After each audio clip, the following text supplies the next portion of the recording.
કિરણ પ્રકાશ શાસ્ત્ર, બરાબર. લાસ્ટ આપણે એક ઇમ્પોર્ટન્ટ વસ્તુ જોઈ લીધેલી હતી ભાઈ, મોટવણી ઉપરથી આટલું કાપેલા ઉપરથી આટલું બધું કહી દેવાનું કે મોટવણી ઉપરથી નિશાની હોય તો શું, કિંમત હોય તો શું, અને અંતર્ગોળ માટે શક્ય છે કે બહિર્ગોળ માટે શક્ય છે. તો આ સેશનથી આ લેક્ચરથી આપણે દાખલાઓ એટલે કે ઉદાહરણ અને સ્વાધ્યાયની શરૂઆત મિત્રો કરી દેશું, બરાબર છે. ચલો અહીંયા હું તમને છે ને કેસ આપું, તમારે છે ને સોલ્વ કરવાની ટ્રાય કરવાની છે. આજે આપણે સીઆઈડી ની ટીમ બનશું વિદ્યાર્થી મિત્રો, બરાબર. જેને જે કેરેક્ટરમાં ગમતું હોય એ બની શકે, બસ એના જેવા ડાયલોગ બોલવાના થશે નહીં, કારણ કે એ ઓરિજિનલી કેસ સોલ્વ કરતા હશે ને આપણે ફિઝિક્સ નો કેસ સોલ્વ કરીએ છીએ, બરાબર. ના ઉદાહરણ નંબર 1 છે, કોઈ અત્યારે ઉદાહરણ નંબર 1 છે એ મેળવવાનું છે. અહીંયા હું સિચ્યુએશન કહી દઉં. ધારો કે તમે એક પ્રતિબિંબ મેળવો છો અંતર્ગોળ અરીસાની મદદથી. સાંભળજો, સિચ્યુએશન આવી છે વિદ્યાર્થી મિત્રો. તમે એક પ્રતિબિંબ મેળવો છો અંતર્ગોળ અરીસાની મદદથી. ઓકે, નો પ્રોબ્લેમ. ચલો આટલું બધાને આવડવું જોઈએ. હવે જો અહીંયા P હોય એટલે કે ધ્રુવ, પછી અહીંયા શું હોય? યસ માય ફ્રેન્ડ, F, અને જે આટલા અંતરે F હોય એટલા જ અંતરે અહીંયા શું હોય? C. એ હવે ખબર હોય કારણ કે આપણે r = 2f સાબિત કરી લીધેલું હોય, બરાબર. અચ્છા, ઓકે. ધારો કે તમે એક c થી દૂર રહેલી વસ્તુ છે એનું પ્રતિબિંબ મેળવો છો. આ વસ્તુ એટલે હું કહી દઉં O, ને આપણે જે ઓરિજિનલી કન્સિડર કરતા એ રીતે કેવું હોય તો અહીંયા A અને અહીંયા B. હાલો, આનું મારે પ્રતિબિંબ જોઈ છે વિદ્યાર્થી મિત્રો. તો ઓલું યાદ છે ને, કેટલા કિરણાકૃતિ હોય? ચાર માંથી ગમે બે લઈ શકાય. જેમ કે મારી ફેવરિટ પણ હું આ તો લગભગ સમાંતર હોય તો ક્યાંથી પસાર થાય? યસ માય ફ્રેન્ડ, F માંથી. તો સમાંતર હોય તો કિરણ F માંથી પસાર થાય, બરાબર છે. બીજી કિરણાવલીની જો વાત કરો ને તો ધારો કે અહીંયા પોલ ઉપર એટલે કે ધ્રુવ ઉપર ઉપરથી આપાત થાય તો એટલા જ ખૂણે પાછું ક્યાં જાય વિદ્યાર્થી મિત્રો? નીચે, બરાબર છે. તો આ જગ્યાએ બે છેડા જો તો નીકળાતા ક્યાંથી? બે નીકળાતા ક્યાંથી? A માંથી. તો છેદેનિયા પ્રતિબિંબ કોનું આપે? A નું, એટલે કે A'. ઓલું મેં ક્લિયર હોય, અહીંયા તમારું માથું હોય, નીચે પગ છે, એટલે અહીંયા તમે ઊભા છો, અહીંયા તમારું માથું છે, અહીંયા તમારા પગ છે. તો હવે તમે ઉલટા થઈ ગયા, તમારું માથું અહીંયા આવી ગયું, તો હવે તમે એને લંબ રૂપે આમ જોડી ગયો તો તમારા પગ ક્યાં હશે? અહીંયા, બરાબર. આવના જેવું મિની તારા પગ ક્યાં? તો યારી હે ને. ઓકે, ચલો તો A' અને B'. તો આ થઈ ગયું ભાઈ તમારું પ્રતિબિંબ. ખબર હોય વસ્તુ C થી દૂર હોય તો પ્રતિબિંબ C અને F ની વચ્ચે મળે અને વસ્તુ કરતા નાનું મળે. આવું આપણે કોષ્ટકમાં કન્સિડર કરેલ હોય. અગત્યતા એની નથી, ખાલી જસ્ટ ક્લિયર થયું પ્રતિબિંબ આ રીતે મેળવો. હવે પ્રશ્ન સાંભળો. પહેલા કેસમાં, કેસ નંબર 1, પ્રથમ કેસમાં પ્રતિબિંબ છે ને, સાંભળો હું તમને સિમ્પલી કહું, જે પૂછેલું છે ને, પ્રતિબિંબ સંપૂર્ણ અરીસા વડે મેળવવામાં આવે છે, બરાબર. સંપૂર્ણ અરીસા વડે મેળવવામાં આવે છે. તો આવું મળે છે. આવું મળે છે એટલે અરીસા વડે મેળવતા તે A', B' મળે છે. અચ્છા, ઓકે. આ એને ક્વેશ્ચનમાં કીધેલું છે. હવે પૂછે છે શું ને એની વાત કરો. કેસ નંબર 1 આપેલો છે વિદ્યાર્થી મિત્રો, કેસ નંબર 2 તમને પૂછેલો છે. કેસ નંબર 2 શું છે? હવે આ અડધા અરીસાને સાંભળજો, ઈ કે આ કોઈ પણ અડધો, તમે એમ કહો કે સાહેબ આ નીચેનો ભાગ જ કેમ સિલેક્ટ? ભાઈ ઉપરનો ભાગ વોટેવર, અથવા તો કે મારે અડધું અહીંનું અડધું અહીંનું ગમે એ ગયું, ગમે એમ કરીને અડધા ભાગને અરીસા જે છે અરીસો એને અડધા ભાગને અપરાવર્તક સપાટી વડે ઢાંકી દેવામાં આવે. અરીસા, હવે અરીસાને અડધું અપરાવર્તક સપાટી વડે, બરાબર ને? તો અડધો અપરાવર્તક સપાટી વડે ઢાંકી દેવામાં આવે. તો હવે તમે વિચારો વિદ્યાર્થી મિત્રો, પ્રતિબિંબ છે એમાં શું ફેરફાર થશે? પહેલો પ્રશ્ન કે જો તમે આખો અરીસો યુઝ કરો તો પ્રતિબિંબ તમને આખું મળે છે. હવે તમે અડધો જ અરીસો યુઝ કરી શકો ને, કારણ કે અહીંયા તો અપરાવર્તક સપાટી આવી ગઈ ને. અપરાવર્તક એટલે ત્યાંથી પરાવર્તન શક્ય નથી, અને પરાવર્તન શક્ય ન હોય માય ફ્રેન્ડ, પરાવર્તન શક્ય ન હોય તો ત્યાંથી કિરણો પાછા જશે નહીં, ભેગા થશે નહીં. તો શું અરીસાને અડધો ઢાંકી દેતા વસ્તુનું પ્રતિબિંબ અડધું મળશે? તમારા માટે પ્રશ્ન છે, યસ ઓર નો માં જવાબ આપો. મેં પ્રશ્ન શું પૂછ્યો કે અરીસાને અડધો ઢાંકી દેતા અડધું પ્રતિબિંબ મળશે કે નહીં? જવાબ આવશે ના. જવાબ આવશે ના. મિત્રો ખાસ ધ્યાન રાખજો, એક વસ્તુ ક્લિયર કરાવી દઉં. તમને ક્યારે એવો પ્રશ્ન થયો હોય કે આપણે તો 2 કે 3 કિરણ જ લઈ છે, શું વસ્તુમાંથી 2 કે 3 જ કિરણ નીકળતા છે? અરે ભાઈ અસંખ્ય કિરણ નીકળે. બોલો કેવા? અસંખ્ય કિરણ નીકળે. કારણ કે આપણે જરૂર છે ખાલી 2 કિરણોની. પ્રતિબિંબ મેળવવા ઓછામાં ઓછા કેટલા કિરણો જોઈએ? 2. કા છેદન બિંદુ જોઈએ. છેદન બિંદુ એટલે પ્રતિબિંબ. તો સાંભળજો, આ તમે વસ્તુને નાના પોઈન્ટમાં વિભાજિત કરી નાખો.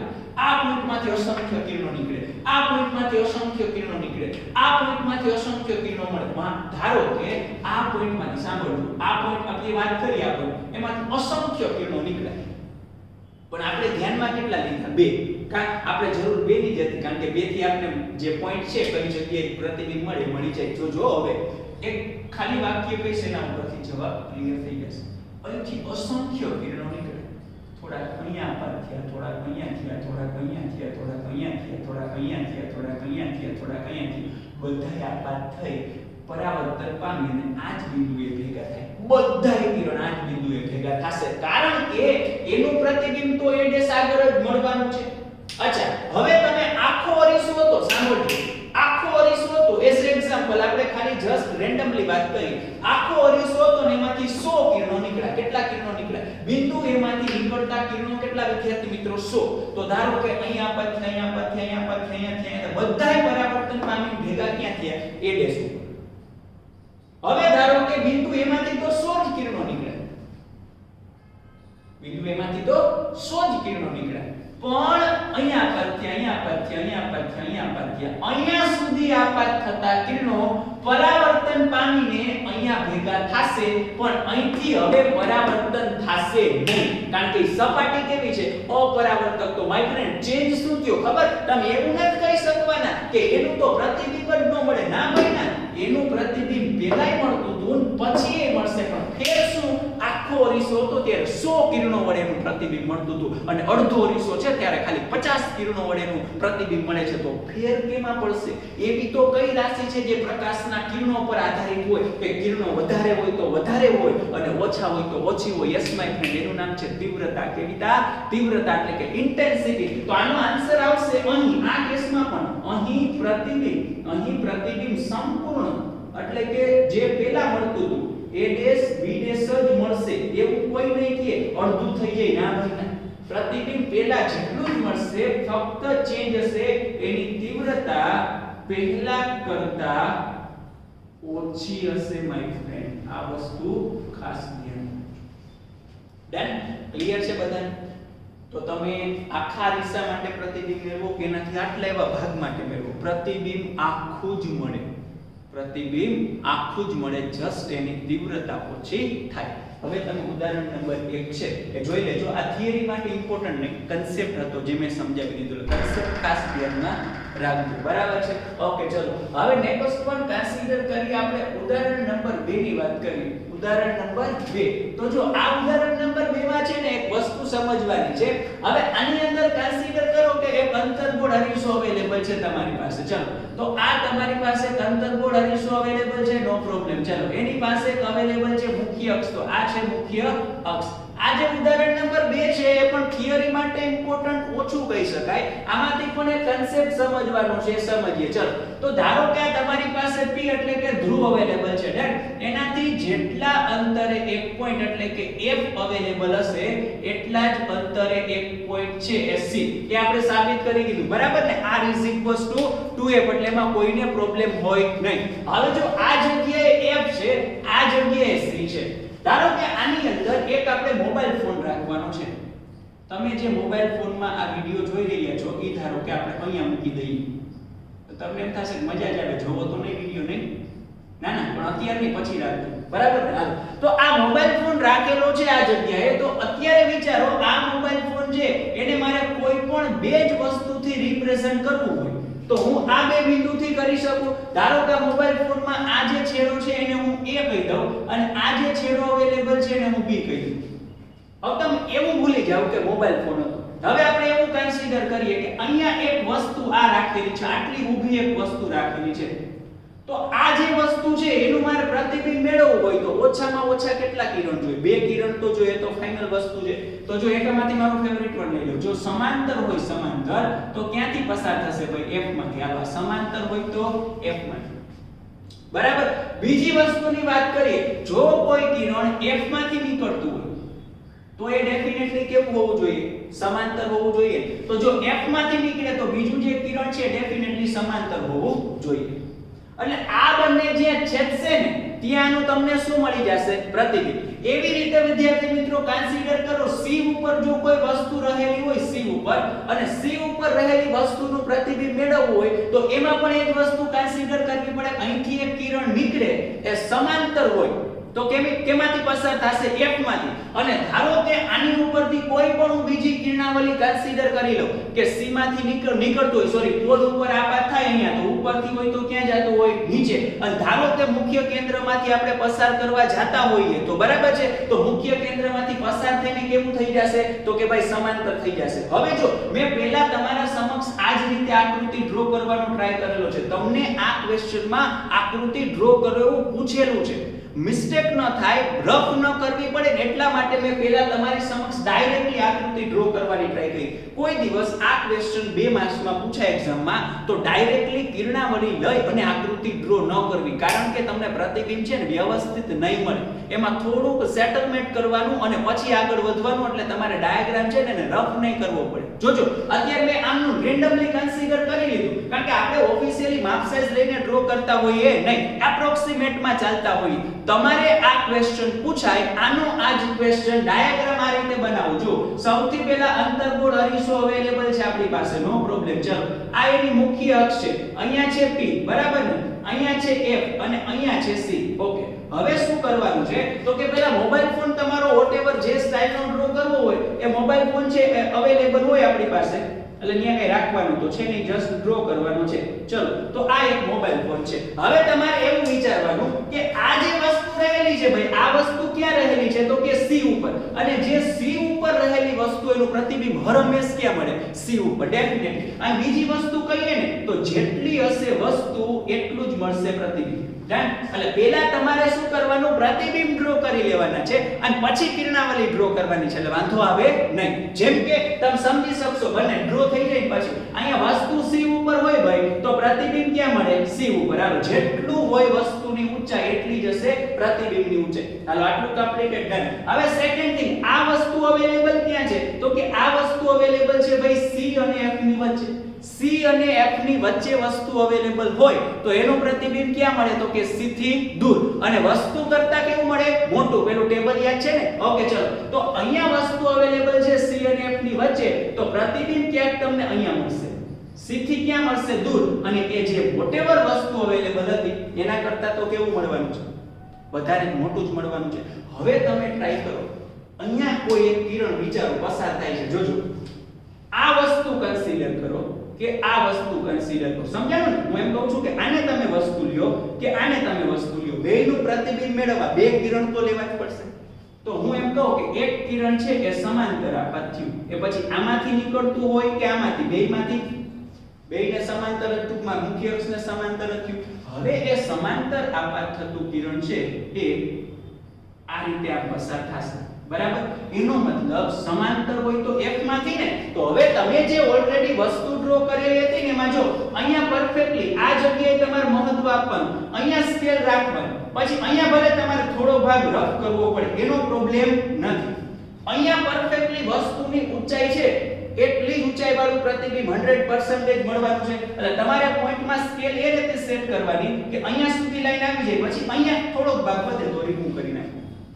હાલો, અહીંયા સુધી કમ્પ્લીટેડ છે બધા. ઓકે, ચલો, નેક્સ્ટ આપણે જો કન્સિડર કરવા જઈએ તો આમાંથી આ જગ્યાએથી જો કોઈ કિરણ F માંથી પસાર થાય તો કેવું થઈ જાય? સમાંતર ને. તો જો આ ધારો કે F માંથી પસાર થયું, અહીંથી કિરણ છે એ F માંથી પસાર થયું, એ પસાર થાય અને મુખ્ય અક્ષને કેવું થઈ જાય? સમાંતર. તો આ મુખ્ય અક્ષને સમાંતર, બરાબર? જાતું તું આમ અને પછી આ રીતે જાય છે. તો આનું પ્રતિબિંબ અહીંયા સેટ થઈ ગયું. સોરી વિદ્યાર્થી મિત્રો, આ જે વસ્તુ છે એનું પ્રતિબિંબ આ છે. તો તમારે હવે શું કરવાનું છે કે મુખ્ય અક્ષને સમાંતર લાઈન કન્સિડર કરી લીધી, આ F માંથી પસાર થતું કિરણ ઓકે, એટલે આ કન્સિડર કરશું, બરાબર ને? જો F માંથી જાય તો પછી કેવું થઈ ગયું? સમાંતર. એટલે આ જે કિરણ છે એ અહીંયા છેદશે એટલે તમને પ્રતિબિંબ છે એ અહીંયા મળશે. ક્લિયર ને? આપણે સેટલમેન્ટ કરીએ છીએ કોઈ ભૂલ પડવાના ચાન્સીસ છે તો વિચારો ડાયરેક્ટ કરો તો પોસિબલ થશે નહીં. એટલે આ જગ્યાએ જે કિરણ F માંથી પસાર થતું હતું એ પસાર થઈને સમાંતર, એટલે આનું કામ પ્રતિબિંબ. અચ્છા, હવે આને લઈ લઈએ. આનું પણ એવું જ કરીએ.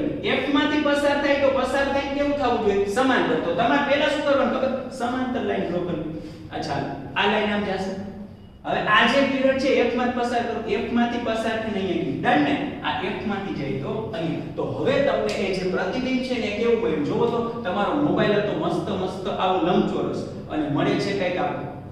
બરાબર ને? હવે એક બીજી વસ્તુ ખાસ ધ્યાન રાખજો. ઘણા એમ થશે કે અહીંયા શું કામ એને આવું? અત્યારના ફોનમાં તો આવું આવતું નથી. આ લેવાનું મીનિંગ શું? એ લેવાનું મીનિંગ એવું કે પ્રતિબિંબ છે ને વિદ્યાર્થી મિત્રો અહીંયા મુખ્ય અક્ષની નીચે મળે છે. એટલે આ પ્રતિબિંબ ઉલટું હશે. કોની સાપેક્ષે? વસ્તુની સાપેક્ષે. તો અહીંયા જોતા ખબર ન પડે, પણ અહીંયા જે આટલો પોર્શન છે ને એ કઈ બાજુ અવેલેબલ છે? નીચે. અને આ જે ભાગ હતો આટલો એનું પ્રતિબિંબ કયું છે? નામ આપી દો એટલે કન્ફ્યુઝન ન થાય. આને હું A કહું, આને હું B કહું તો આ છે B'. બરાબર ને? આનું પ્રતિબિંબ આ છે તો આ છે A'.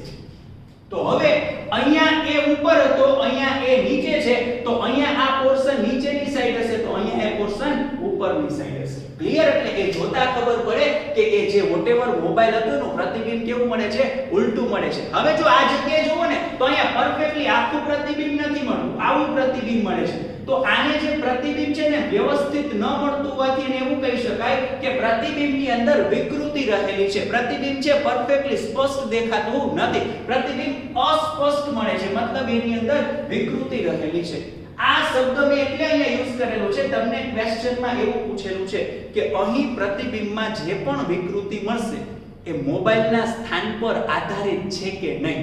પ્રશ્ન ફરીથી બોલું છું, જે પણ પ્રતિબિંબમાં વિકૃતિ મળશે વિદ્યાર્થી મિત્રો એ મોબાઈલના સ્થાન પર આધારિત છે કે નહીં. આનો આન્સર તમારે આપવાનો છે હા અથવા તો ના. ચલો તમે જ વિચારો કે હું જો આ મોબાઈલનું સ્થાન આમ ચેન્જ કરું તો અહીંયા જે તમને શેપ મળતો તો એ શેપ કંઈક આવો છે. આને કંઈ પર્ટિક્યુલર નામ તો આપણે નહીં આપી શકીએ પણ છે મન ફાવે એવો છે. બરાબર ને? તો એ વોટેવર જે વસ્તુ મળેલી છે એમાં ચેન્જ થશે કે એવો ને એવો રહેશે?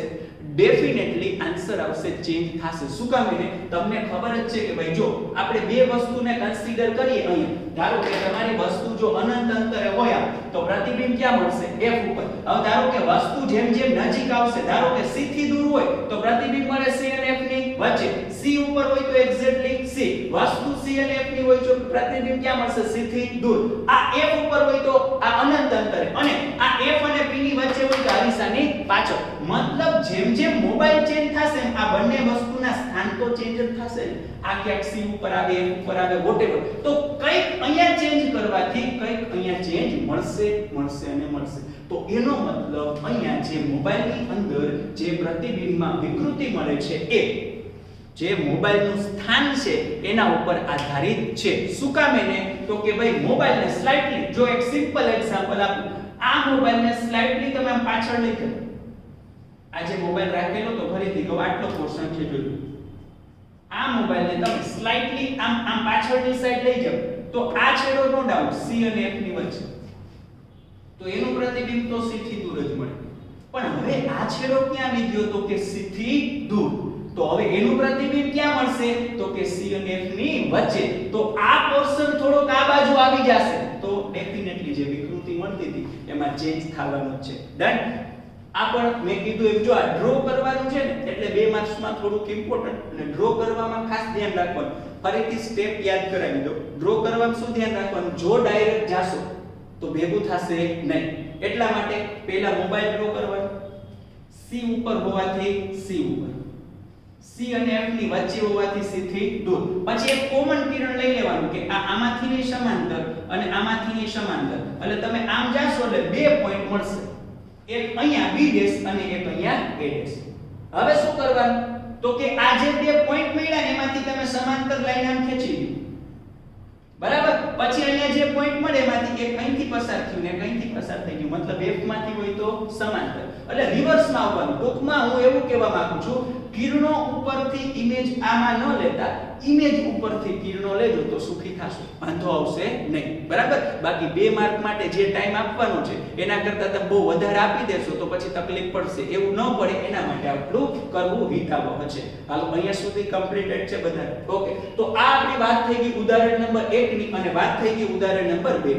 હવે જે ક્વેશ્ચન આપણે કન્સિડર કરવાના છે ને વિદ્યાર્થી મિત્રો, એમાં થોડીક સંજ્ઞા પદ્ધતિ છે એ ઇમ્પોર્ટન્સ છે તમારે કામની, કારણ કે જો આ તમને પરફેક્ટલી ક્લિયર નહીં થાય અથવા તો તમને છે ને માઈનસ અને પ્લસ માં નાના મોટા પ્રોબ્લેમ રહેશે તો જે પણ ક્વેશ્ચન છે એમાં ડેફિનેટલી મેજર પ્રોબ્લેમ થવાના ચાન્સીસ છે અને છે.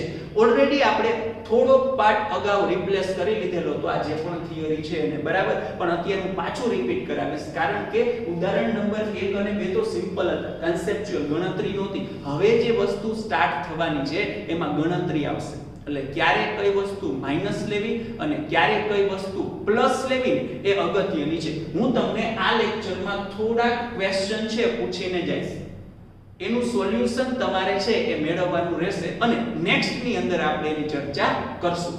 કેવા પ્રશ્નો પૂછતો જાઉં છું તમને, જો અહીંયા યા તો તમારી પાસે અરીસો છે વિદ્યાર્થી મિત્રો, એ અંતર્ગોળ અરીસો હશે, બરાબર ને? અચ્છા, યા તો તમારી પાસે જે અરીસો રહેલા છે ને એ બહિર્ગોળ અરીસો હશે. હવે તમારે છે ને આની અંદર ટોટલ 4 નહીં પણ 5 પેરામીટરની વાત કરવાની છે. કયા કયા? તો કે એક f, એક r. f એટલે કેન્દ્ર લંબાઈ, r એટલે વક્રતા ત્રિજ્યા. ઓકે, ચલો અહીંયા પણ સેમ f અને r. થર્ડ વસ્તુ તમારે કન્સિડર કરવાની છે વસ્તુ અંતર એટલે છોટું u, બરાબર. એના પછી આવશે છોટું v એટલે પ્રતિબિંબ અંતર. ડન. અહીંયા પણ છોટું u અને છોટું v. લાસ્ટમાં 4 થઈ ગયા. નંબર 5 આવશે છોટું m. તો આ જે છોટું m છે એ મતલબ તમારે જસ્ટ ફાઇન્ડ કરવાનું છે સંજ્ઞા પદ્ધતિ મુજબ આ પ્લસ થશે કે માઈનસ થશે. બધામાં સેમ કે ભાઈ આની વેલ્યુ પ્લસ પોસિબલ છે, માઈનસ પોસિબલ છે કે બંને પોસિબલ છે. કોઈ એવું સિલેક્ટ ન કરતા મહેરબાની કરીને, આપેલ પૈકી એક પણ નહીં. હો, કાઈક તો હશે. એટલે યા તો પ્લસ હશે, યા તો માઈનસ હશે અને યા તો બંને હશે. તો તમારા 3 જ ઓપ્શનમાંથી કોઈ એક ઓપ્શન છે ને ભાઈ એ સિલેક્ટ કરવાનો છે. ડન. આની ચર્ચા આપણે પરફેક્ટલી નેક્સ્ટ લેક્ચરમાં કરશું, પણ તમે આ વિચારીને રાખજો. અને આના માટે તમને જે નિયમો છે ને કામ લાગશે. કયા નિયમો? તો કે બધા જ અંતરો ધ્રુવ p ની સાપેક્ષે મુખ્ય અક્ષ પર માપવા. આપાત કિરણની દિશામાંના અંતરો પ્લસ અને વિરુદ્ધ દિશાવાળા માઈનસ. ડન. ઉપર તરફની ઊંચાઈ છે પ્લસ અને નીચે તરફની ઊંચાઈ છે માઈનસ. આટલી વસ્તુ છે કે તમને આમાં કામમાં લાગવાની છે. તો આ વસ્તુ તમે છે નોટ ડાઉન કરજો. નેક્સ્ટ લેક્ચર આપણે શરૂ છે એ અહીંથી જ કરશું, બરાબર. પણ આમાંથી જે ફીલિંગ લેવાની હતી એ અરીસો સંપૂર્ણ હોય ત્યારે મળતું પ્રતિબિંબ અને એનો અમુક ભાગ ઢાંકી દેવામાં આવે ત્યારે મળતું પ્રતિબિંબ. પ્રતિબિંબ છે એ આખું જ મળશે, જસ્ટ એની તીવ્રતા છે એ ઓછી થશે. જેમ વધારે ભાગ ઢાંકશો ને એમ તીવ્રતા વધારે ઓછી થશે, બરાબર. સેકન્ડ થિંગમાં જે ડાયાગ્રામ ડ્રો કરવાનો હતો એમાંથી એક વાક્ય કે મોબાઈલ ફોન છે એને તમે રાખો, જે શેપ મળે એટલે પરફેક્ટ મળશે ને એમાં વિકૃતિ જોવા મળશે. એ વિકૃતિ છે એ મોબાઈલના સ્થાન પર આધારિત છે, બરાબર ને? ક્લિયર અહીંયા સુધીની વસ્તુ? ઓકે, તો અહીંયા સુધી રાખીએ છીએ. મળશું નેક્સ્ટ લેક્ચરમાં. ત્યાં સુધી Tata, bye bye, C. Thank you very much. તો આપણે હવે વાત કરવાની છે ને એ વાત કરવાની છે સંજ્ઞા પદ્ધતિ વિશે. મેં તમને લાસ્ટ સેશનમાં વિદ્યાર્થી મિત્રો એક ક્વેશ્ચન કરેલો હતો કે ક્યારે કઈ વસ્તુ પ્લસ લેવી અને ક્યારે કઈ વસ્તુ માઈનસ લેવી એની તમને જાણ હોવી જોઈએ. તો અને તો જ આપણે પરફેક્ટલી વ્યવસ્થિત રીતે જે પણ સમ છે, જે પણ ઉદાહરણ છે, જે પણ સ્વાધ્યાયના દાખલાઓ છે ને એ વિદ્યાર્થી મિત્રો વ્યવસ્થિત રીતે સોર્ટ આઉટ સોલ્વ કરી શકશું. તો ચલો વાત કરીએ. તમે અહીંયા ડિસાઈડ કરેલું જશે પ્લસ કે માઈનસ, એટલે આ વસ્તુ મેં તમને પૂછેલી હતી.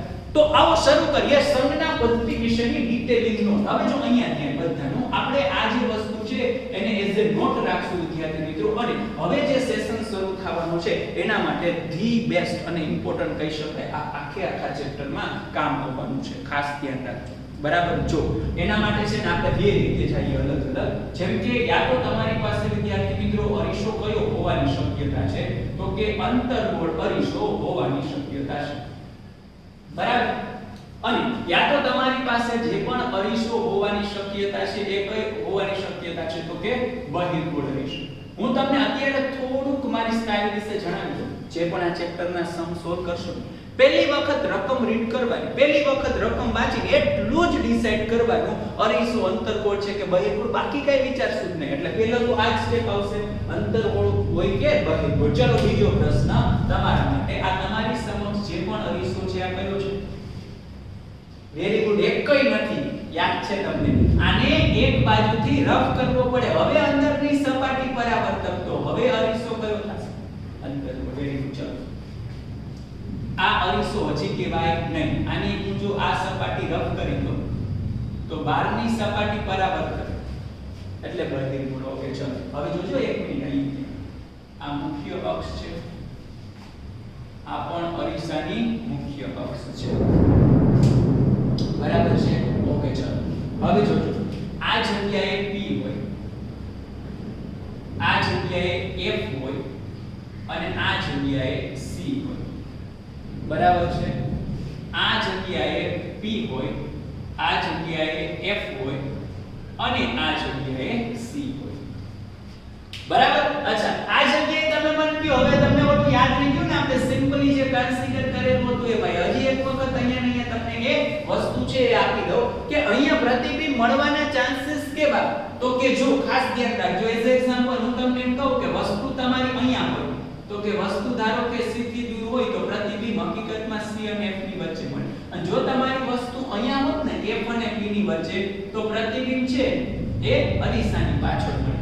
એટલે અંતર્ગોળ અરીસાના કિસ્સામાં પ્રતિબિંબ વાસ્તવિકની સાથે, એટલે કે વાસ્તવિક અને ઉલટું, અથવા તો વિદ્યાર્થી મિત્રો આભાસી અને ચતુર બંનેમાંથી કોઈ પણ મળી શકે, બરાબર છે? અચ્છા પણ બહિર્ગોળ અરીસામાં ખ્યાલ છે ને, અનંત અંતરે વસ્તુ હોય તો પ્રતિબિંબ ક્યાં મળે? F ઉપર.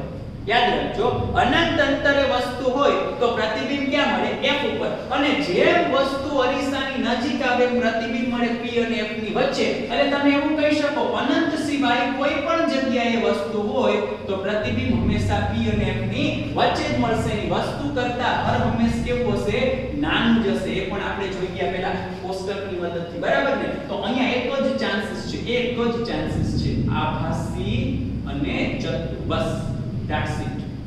બરાબર? આટલું તો ક્લિયર જ છે, જેની વાત આપણે થઈ ગઈ. છતાં પણ એક આ સંજ્ઞા પદ્ધતિ વાળી વિશેષ નોંધ ચાલે છે, એમાં તમારું વિશેષ ધ્યાન દોરવા માટે આ વિશેષ વસ્તુ વિશેષ. ઓકે ચલો હવે આપણે જે મુદ્દાની વાત કરી, અહીંયા હું જે નિશાની કન્સિડર કરીશ વિદ્યાર્થી મિત્રો એ અંતર્ગોળ માટે હશે. અહીંયા જે હું કન્સિડર કરીશ એ બહિર્ગોળ માટે હશે. અચ્છા તો પહેલી જ વસ્તુની શરૂઆત કરીએ. ધારો કે કેન્દ્ર લંબાઈ, ભાઈ કેન્દ્ર લંબાઈ છે, કેન્દ્ર લંબાઈ એને શું કન્સિડર કરી શકાય? F માઈનસ કે પ્લસ. અહીંયા હું લખીશ એ અંતર્ગોળ માટે હશે, અહીંયા લખીશ એ બહિર્ગોળ માટે હશે. બધાને ખબર છે અહીંયા જે સમાંતર કિરણો આપાત થાય, બરાબર? જો આટલું ક્લિયર, આ પ્રતિબિંબને મૂકેલો તે વધુ ક્લિયર કે અહીંયા આવું મળે ને આવું મળે. તો હવે આને હું રફ કરી નાખું. આ મેં સમજાવી દીધું કે અહીંયા આવું મળે ને આવું મળે. વાંધો નથી. ઓકે ચલો હવે જોજો આ જગ્યાએ ધારો કે સમાંતર કિરણાવલી આપાત થાય કે આ જગ્યાએ કિરણ સમાંતર હોય તો ક્યાંથી પસાર થાય? ધારો અહીંયા કોઈ કિરણ આવે છે વિદ્યાર્થી મિત્રો, એ સમાંતર હોય તો ક્યાંથી પસાર થાય? તો કે F માંથી, બરાબર?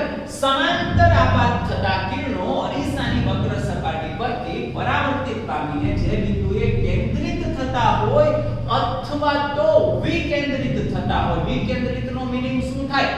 કેન્દ્રિત થતા હોય એવો ભાસ થાય. બિંદુને મુખ્ય કેન્દ્ર કહેવાય અને એના P થી અંતરને F કહેવાય, બરાબર છે?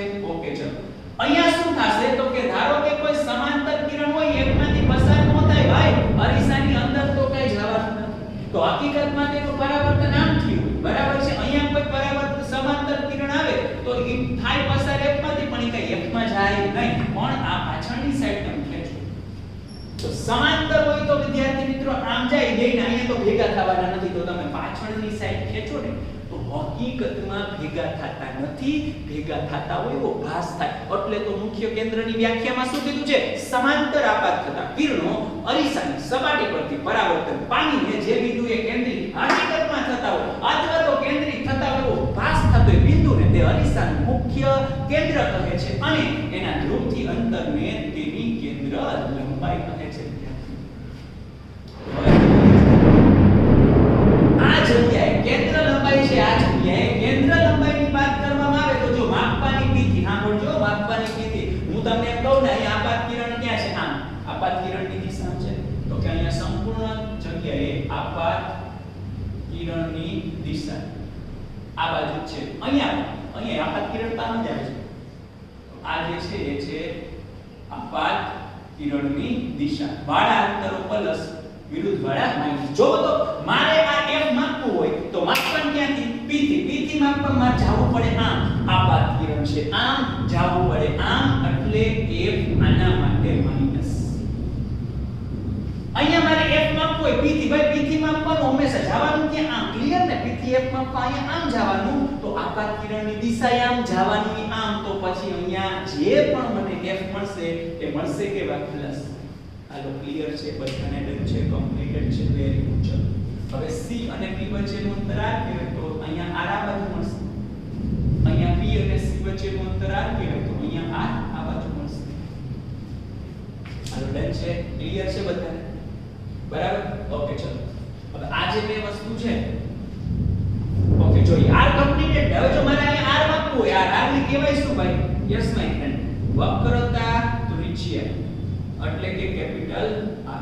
હાલો આ વક્રતા ત્રિજ્યા છે યાર, માપવાનું ક્યાંથી? p થી માપવું જવાનું ક્યાં? આમ. એ આમ જવાનું હોય આમ, તો આપાત કિરણની વિરુદ્ધ દિશામાં એટલે માઈનસ, અને અહીંયા આપાત કિરણની દિશામાં એટલે પ્લસ. આમે તમને કન્સેપ્ટ વાઇઝ સમજાય. હવે આપણે હર હંમેશા આવું યાદ રાખશું. સાંભળજો, ટૂંકું અને ટચ, શોર્ટ એન્ડ સ્વીટ. અંતર્ગોળ એટલે અંદર, બોલો અંતર્ગોળ એટલે અંદર, અને અંદર એટલે માઈનસ. કોણ કોણ? f અને r. રાખ્યું યાદ? આ બાજુ બહિર્ગોળ એટલે બહાર, બહિર્ગોળ એટલે બહાર. આમ હકીકતમાં તો આને અંદર કહેતા હોય આ બહિર્ગોળ એટલે બહાર, અને બહાર એટલે પ્લસ. પ્લસ માં કોણ કોણ? f અને r. તો ભલે મેં તમને કન્સેપ્ટ વાઇઝ સમજાવી દીધું કે અચ્છા આવું થાય છે એટલે માઈનસ અને પ્લસ મળે છે, પણ દર વખતે ક્વેશ્ચન આપણે કન્સિડર કરશું ને એમાં નિશાની લેતી વખતે આવી જ લાઈન યાદ કરશું.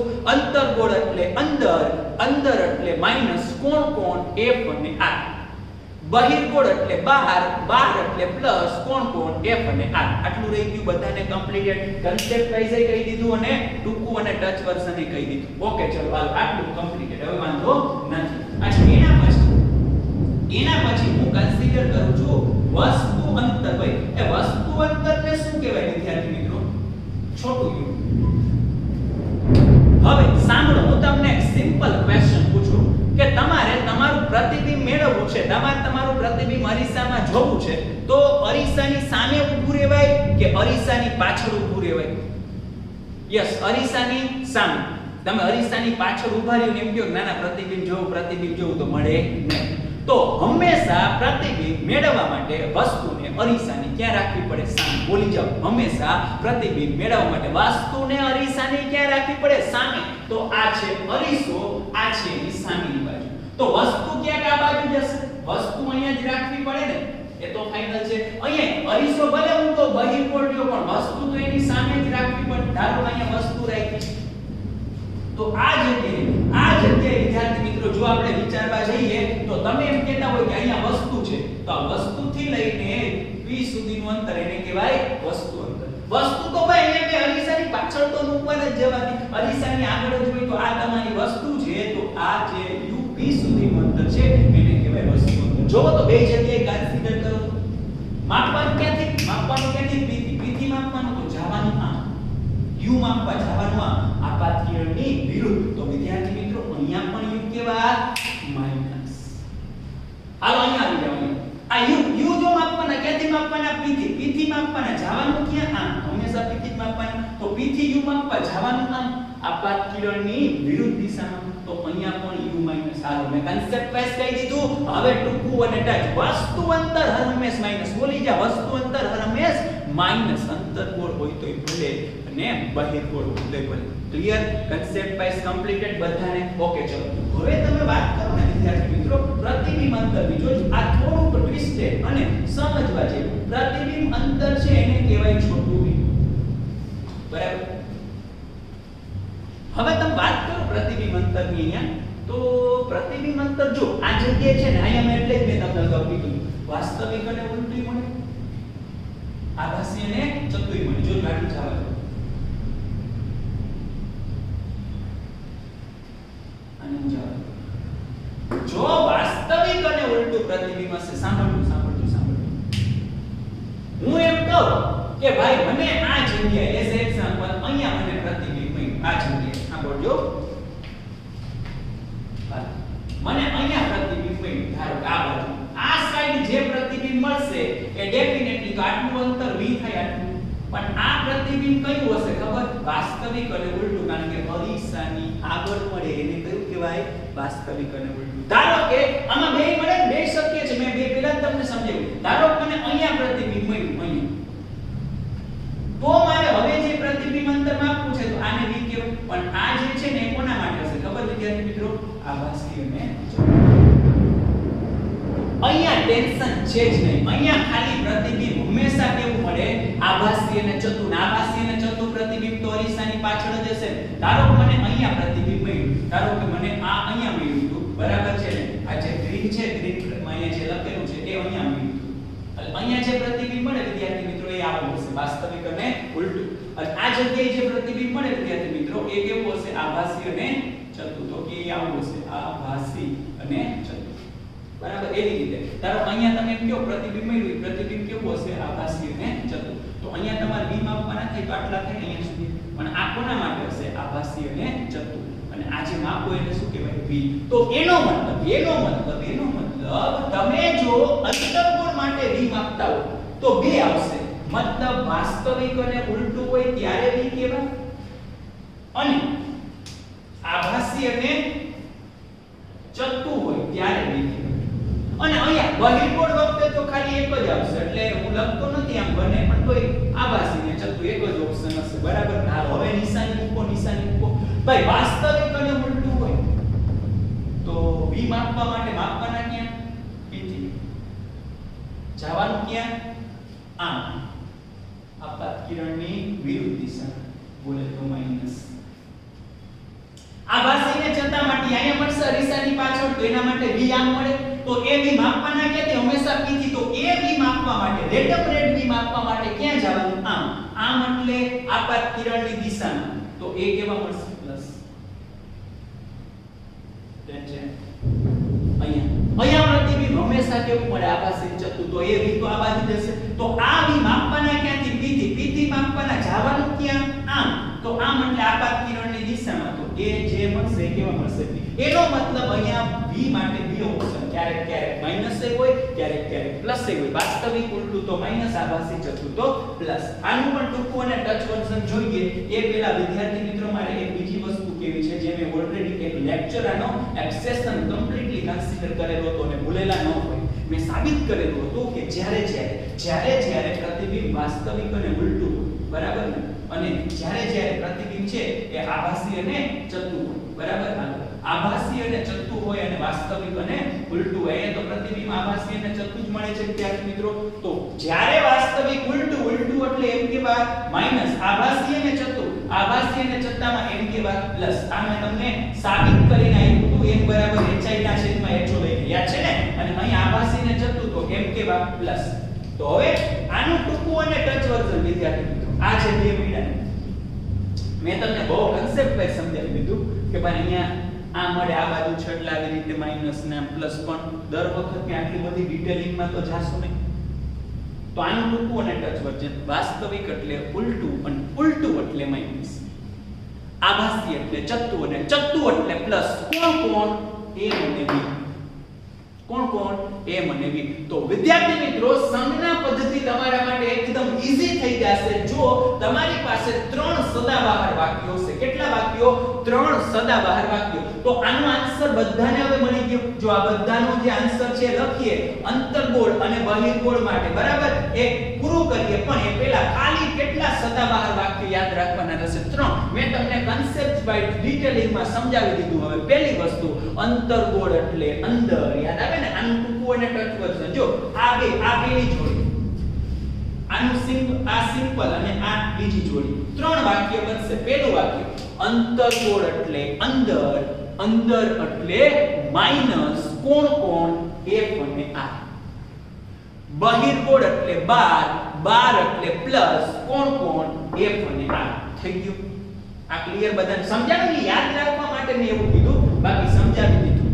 બીજું, વસ્તુ અંતર હર હંમેશ માઈનસ. બોલો, વસ્તુ અંતર હર હંમેશ માઈનસ. અંતર્ગોળ હોય તોય ભલે, બહિર્ગોળ હોય તોય.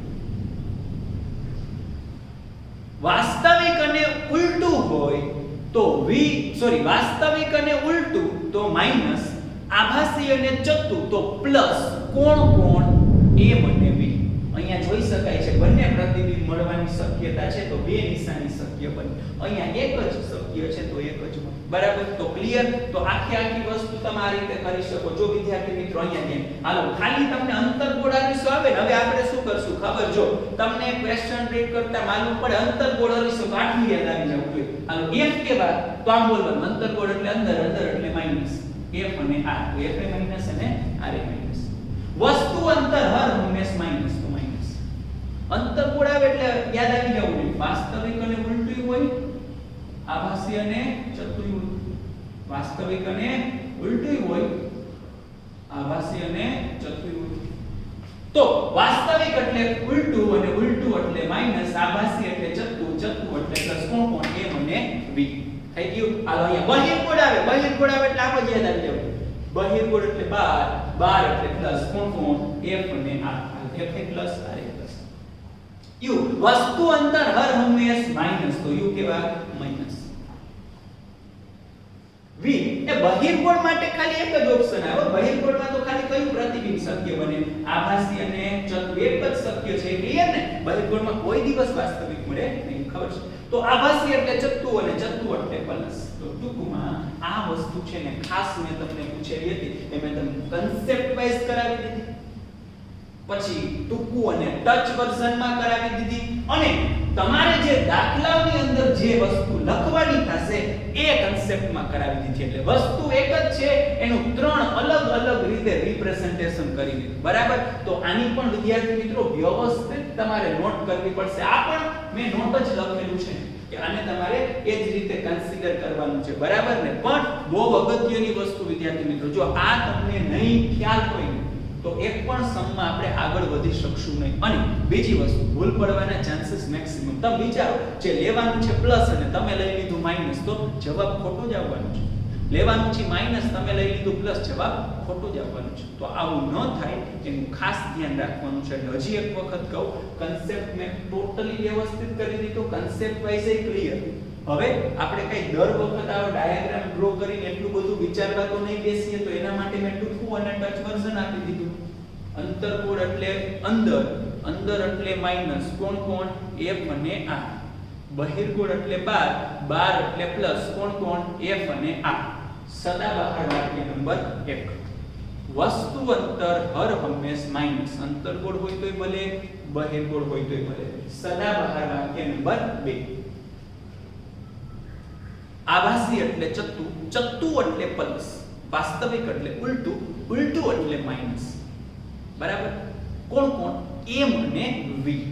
અંતર્ગોળ હોય તોય ભલે, બહિર્ગોળ હોય તોય ભલે. સદાબહાર વાક્ય નંબર 3. બસ આ 3 વાક્ય તમને યાદ રહી જાય એટલે સંજ્ઞા પદ્ધતિ ક્લિયર છે.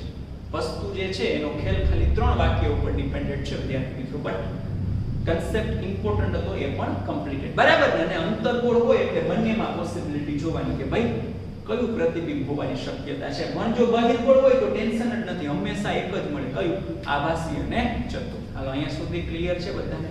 તો આ થઈ ગઈ વાત આપણે જે પણ કન્સેપ્ટ જે કન્સિડર કરેલો તો સંજ્ઞા પદ્ધતિ એને રિલેટેડ, બરાબર ને? તો આની એક વ્યવસ્થિતપણે નોટ કન્સિડર કરી લેજો. અને હવે પછીનો જે લેક્ચર છે વિદ્યાર્થી મિત્રો, એની અંદર આપણે જે પણ દાખલાઓ છે કે જેમાં ગણતરી આવશે એ છે એ ચાલુ કરવાના થશે. બરાબર, ત્યારે આ ઉપયોગી છે એ ઘણી બધી વસ્તુ આ ઉપયોગી બનશે, તો જેની ખાસ નોંધ લેવી. બરાબર, અહીંયા સુધી કમ્પ્લીટેડ છે બધાને. ઓકે, ચલો તો અહીંયા સુધી રાખીએ છીએ. મળશું નેક્સ્ટ એપિસોડમાં. ત્યાં સુધી Tata bye bye and C. Thank you. લેક્ચરમાં સંજ્ઞા પદ્ધતિ કમ્પ્લીટેડ હોય. વાત હતી ને કે 3 સુપર ડુપર વાક્ય બોલીને શરૂઆત કરશું તો યાદ આવી જવા જોઈએ. પહેલું વાક્ય, અંતર્ગોળ એટલે અંદર, અંદર એટલે માઈનસ, કોણ કોણ? એફ અને આર. બહિર્ગોળ એટલે બાર, અને બાર એટલે પ્લસ, કોણ કોણ? એફ અને આર. વસ્તુ અંતર હરમેશ માઈનસ. આવાસી એટલે ચત્તુ, ચત્તુ એટલે પ્લસ, વાસ્તવિક એટલે ઉલટું, અને ઉલટું એટલે માઈનસ. બરાબર ને? તો આ સાથે શરૂઆત કરીએ ઉદાહરણ નંબર 3. ચલો અહીંયા બધાનું સોલ્યુશન ની અંદર સૌથી પહેલા મેં તમને કીધું હતું, ખ્યાલ છે ને, કે શું કીધું હતું કે ફર્સ્ટ ટાઈમ ક્વેશ્ચન રીડ કરવાનું. ચલો ક્વેશ્ચન રીડ કરી અને માય ફ્રેન્ડ તમારે કન્સિડર કરવાનું છે કે કયો અરીસો આપેલો છે. જો પહેલી વખત બીજું કાઈ ન જોતા, એક અંતર્ગોળ અરીસો. Very good. તો સૌથી પહેલા અહીંયા ક્લિયર થઈ ગયું કોના માટે વાત કરવાની છે? અંતર્ગોળ અરીસા માટે. Okay, good. ચલો હવે તમને અંતર્ગોળની જ બધી વસ્તુ યાદ રહેવી જોઈએ.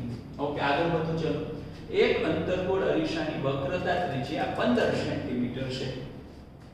ઓકે, આ અરીસાની સામે વસ્તુને પહેલા 10 સેન્ટીમીટર અને બીજી વખત 5 સેન્ટીમીટર દૂર મૂકતા. એટલે બે કેસની વાત કરવાની છે. તો સૌથી પહેલા આપણે વાત કરશું કેસ નંબર 1 ની. જો તો વિદ્યાર્થી મિત્રો, કેસ નંબર 1 ની વાત કરીએ એમાં સૌથી પહેલા વક્રતા ત્રિજ્યા 15 છે. તો r 15, પણ પ્લસ કે માઈનસ? અંતર્ગોળ એટલે અંદર, અંદર એટલે માઈનસ. Very good. તો -15 સેન્ટીમીટર. બરાબર છે? ઓકે, હંમેશા ધ્યાન રાખજો, બાય 1 ગેટ 1 ફ્રી. એટલે શું? તમને r આપે ત્યારે તમારે f મેળવી જ લેવાના, એ કામમાં જ આવશે. તો આને કહીશું આપણે બાય 1 ગેટ 1 ફ્રી સ્ટેપ. બરાબર ને? r કેટલા છે? તો કે -15 ના છેદમાં 2 એટલે -7.5 સેન્ટીમીટર. હાલો, ડન છે? ક્લિયર છે અહીંયા સુધી બધાને? ઓકે, ચલો હવે બીજી વસ્તુ, વસ્તુને ક્યાં મૂકેલી છે ભાઈ? વસ્તુને મૂકેલી છે 10 સેન્ટીમીટર અંતર. તો અહીંયા હું લખું u 10 નહીં પણ yes my friend, very good, genius. વસ્તુ અંતર હરમેશ માઈનસ. અચ્છા, કેટલી વસ્તુ મેળવવાની છે? દૂર મૂકતા પ્રતિબિંબના સ્થાન. પ્રતિબિંબના સ્થાન એટલે પેલું મેળવવાનું છે v બરાબર કેટલા. પછી એનો પ્રકાર. હંમેશા ધ્યાન રાખજો, પ્રકારની વાત કરે એટલે આકાર, પ્રકાર તો તમારે મોટાની મેળવી લેવાની. એના ઉપરથી આપણે એને આખી હિસ્ટ્રી કહી શકીએ. બરાબર છે? અને મોટપણી એ મેળવવાની છે, એટલે ટૂંકમાં આના ઉપરથી પ્રકાર પણ ડિફાઇન થઈ ગયા છે. બરાબર? તો સૌથી પહેલા વિદ્યાર્થી મિત્રો મારે v મેળવવું છે. તો હું v ને શું કહેવાય? તો કે હું એ લખું છું પ્રતિબિંબ અંતર. આ પ્રતિબિંબ અંતર v ની ગણતરી કરીએ. ખાસ ધ્યાન આપજો. હાલો, બરાબર? પ્રતિબિંબ અંતર v ની ગણતરી કરવી હોય માય ફ્રેન્ડ, બરાબર છે, તો જો u આપેલ છે, f ખબર છે, તો v મેળવવાના છે. તો પછી એક જ સમીકરણ યાદ આવવું જોઈએ. કયું? અરીસાના સૂત્ર પરથી. Very good. ચલો, અરીસાના સૂત્ર પરથી. કારણ કે આપણી પાસે અત્યારે ઇક્વેશન ની વાત કરીએ ને, તો જો ખાલી યાદ કરાવી દો, આટલા છે. એક અરીસાનું સૂત્ર 1/f = 1/v + 1/u. પછી એની પહેલા મેળવ્યું તો r 2a. પછી એટલે મોટાણીનું મેળવી ગયા m hi/ho અથવા -v/u. બસ આટલામાંથી રમવાનું છે. તો પહેલી રમત રમીએ. કયું ઇક્વેશન ભાઈ?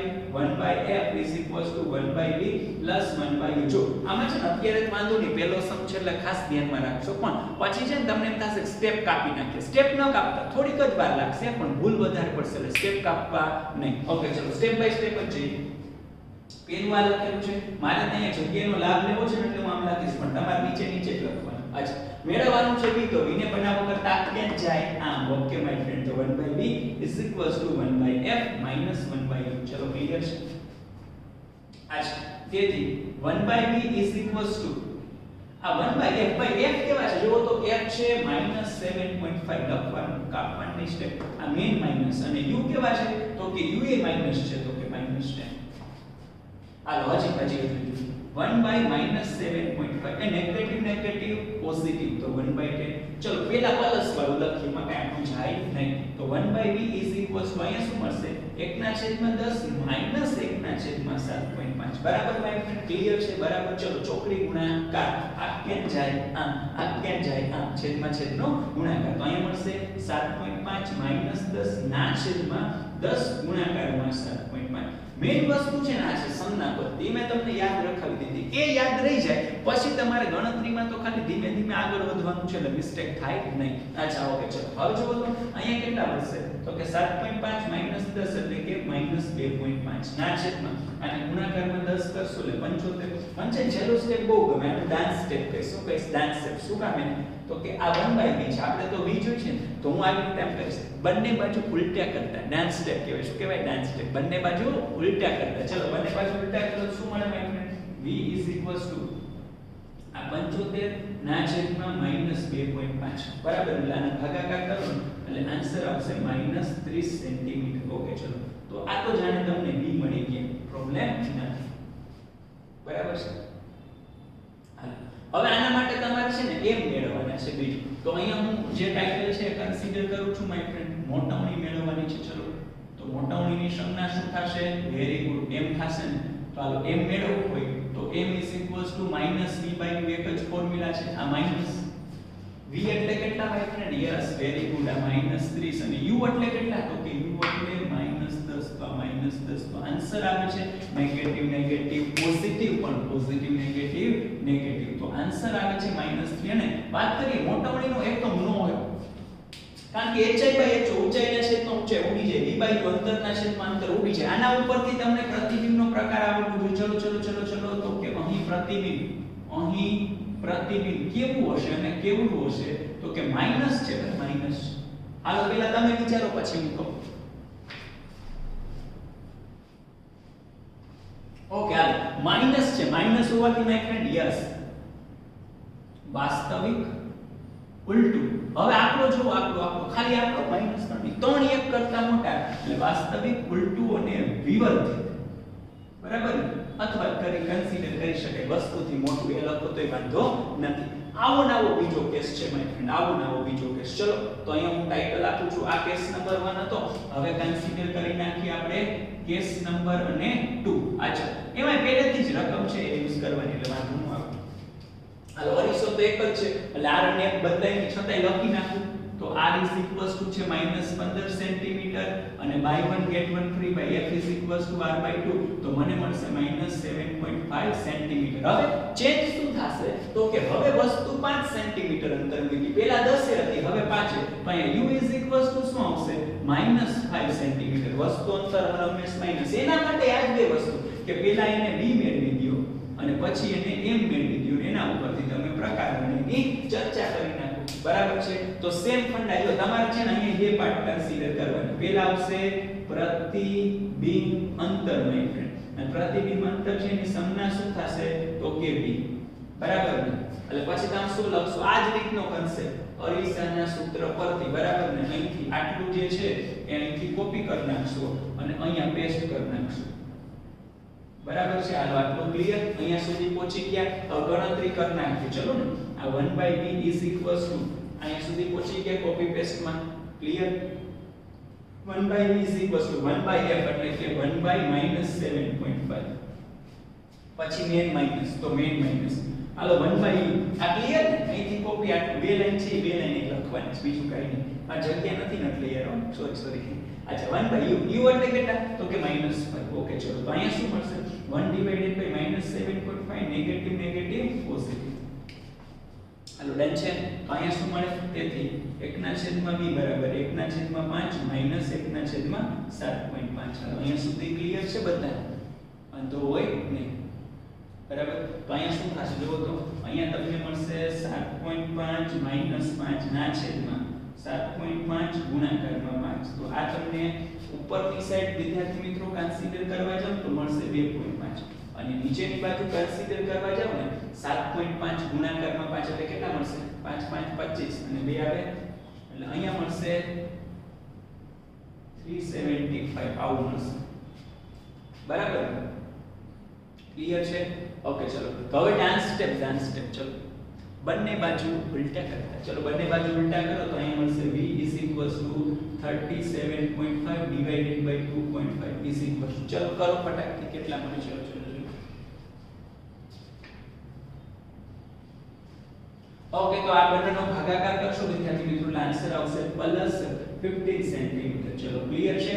તો આ તો ક્લિયર. અહીંયા 30 મળતો તો અહીંયા 25 મળે છે. એના પછી બીજો પાર્ટ, આ પાર્ટ અહીંયા કરું છું, તમે ફિલિંગ લઈ લેજો, બરાબર ને? આ પાર્ટ અહીંયા કન્સિડર કરવાનું છે મોટમનું, બરાબર? તો મોટમની m માય ફ્રેન્ડ -b/u. તો જુઓ તો -b/u, તો આ માઈનસ, આ v કેટલા મળે છે? તો કે 15. u કેટલા થાય? u જો વત્તા -5, તો u વત્તા -5, તો અહીંયા મળે m +3. હવે m +3 હોવાથી લખવાનું અહીં પ્રતિબિંબ, ચલો મને કો શું આવશે? અહીં પ્રતિબિંબ પ્લસ છે ભાઈ, પ્લસ હોય તો આભાસી, ચત્તુ અને +3 એક કરતા મોટું, એટલે એને ટૂંકમાં લખવું હોય તો વિવર્ધિત. કેવું થઈ? વિવર્ધિત મળશે. તો આ થઈ ગઈ વાત જે આપેલો ક્વેશ્ચન છે, બરાબર ને? હવે તમારા માટે એક્સ્ટ્રા ક્વેશ્ચન વિદ્યાર્થી મિત્રો, જો અહીંયા નાની એવી હિન્ટ આપી દઉં તમને, બરાબર? બાકી કરવાનું તમારે રહેશે.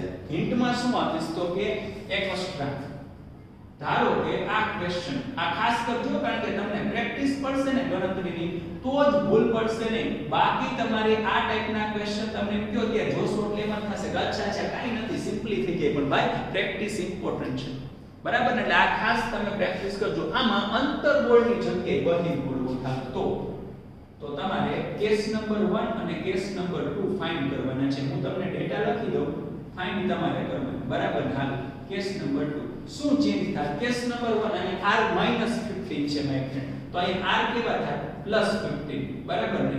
સેન્ટીમીટર. તો પછી અહીંયા f કેવા થાય? તો +7.5 સેન્ટીમીટર, બરાબર છે? u કેવા થાય? અહીંયા u નેગેટિવ છે પણ અહીંયા પોઝિટિવ નો થાય ભાઈ. વસ્તુ અંતર હરમેશ માઈનસ તો -10 સેન્ટીમીટર જ. આના માટે b મેળવવાનું અને આના માટે f મેળવવાનું. ફાવશે સેમ ફંડા, બરાબર? હાલો કેસ નંબર 2. હવે તો તમને ફાવટ આવી ગઈ માસ્ટર. કેસ નંબર 2 અહીં અંતર્ગોળ છે એટલે r માઈનસ, અહીંયા હોત તો +15 સેન્ટીમીટર લખત, તો f r/2 તો કેટલા થાય? +7.5 સેન્ટીમીટર. એના પછી અહીંયા u -5, ભાઈ વસ્તુ અંતર હરમેશ માઈનસ, બહિર્ગોળમાં કેટલા આવે? માઈનસ. તો અહીંયા તમારે b મેળવવાના છે અને અહીંયા તમારે સોરી b અને m મેળવવાના છે. તો અહીંયા આને b અને m મેળવવાના છે. ક્લિયર? તો આ તમારે મેળવવાનું છે કોના માટે? બહિર્ગોળ માટે. તો પહેલા લખવાનું નંબર 1, પછી એક્સ્ટ્રા કરી, જો અંતર્ગોળને બદલે બહિર્ગોળ હોય તો કેવું કરે અને તમારે આ એક્સ્ટ્રા છે એ ગણી લેવાનું છે. ક્લિયર? અહીંયા સુધી બધાને ડન છે? ઓકે, ચલો સ્ક્રીનશોટ લઈ લો પરફેક્ટલી.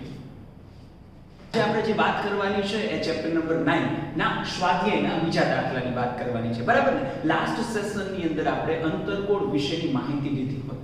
આ સેશનમાં આપણે બહિર્ગોળ જે અરીસો છે ને એને રિલેટેડ જે સમ આપેલા છે ને વિદ્યાર્થી મિત્રો, એની વાત કરવાની થશે, બરાબર છે? ઓકે, ચલો તો બધાનું અહીંયા ધ્યાન. પહેલા તમને 3 સદાબહાર વાક્યો યાદ હોવા જોઈએ, યાદ જ હશે. પહેલું વાક્ય અંતર્ગોળ એટલે અંદર, અંદર એટલે માઈનસ, કોણ કોણ? f અને r. બહિર્ગોળ એટલે બહાર, બહાર એટલે પ્લસ, કોણ કોણ? f અને r. વસ્તુ અંતર વિદ્યાર્થી મિત્રો હર હંમેશ માઈનસ. આભાસી એટલે ચત્તુ, ચત્તુ એટલે પ્લસ, વાસ્તવિક એટલે ઉલટું, ઉલટું એટલે માઈનસ, કોણ કોણ?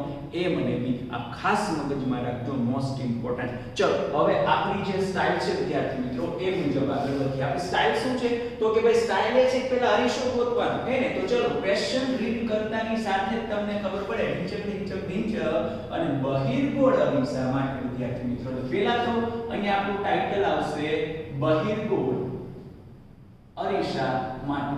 જે પણ વાત કરશું વિદ્યાર્થી મિત્રો એ કોના માટે કરશું?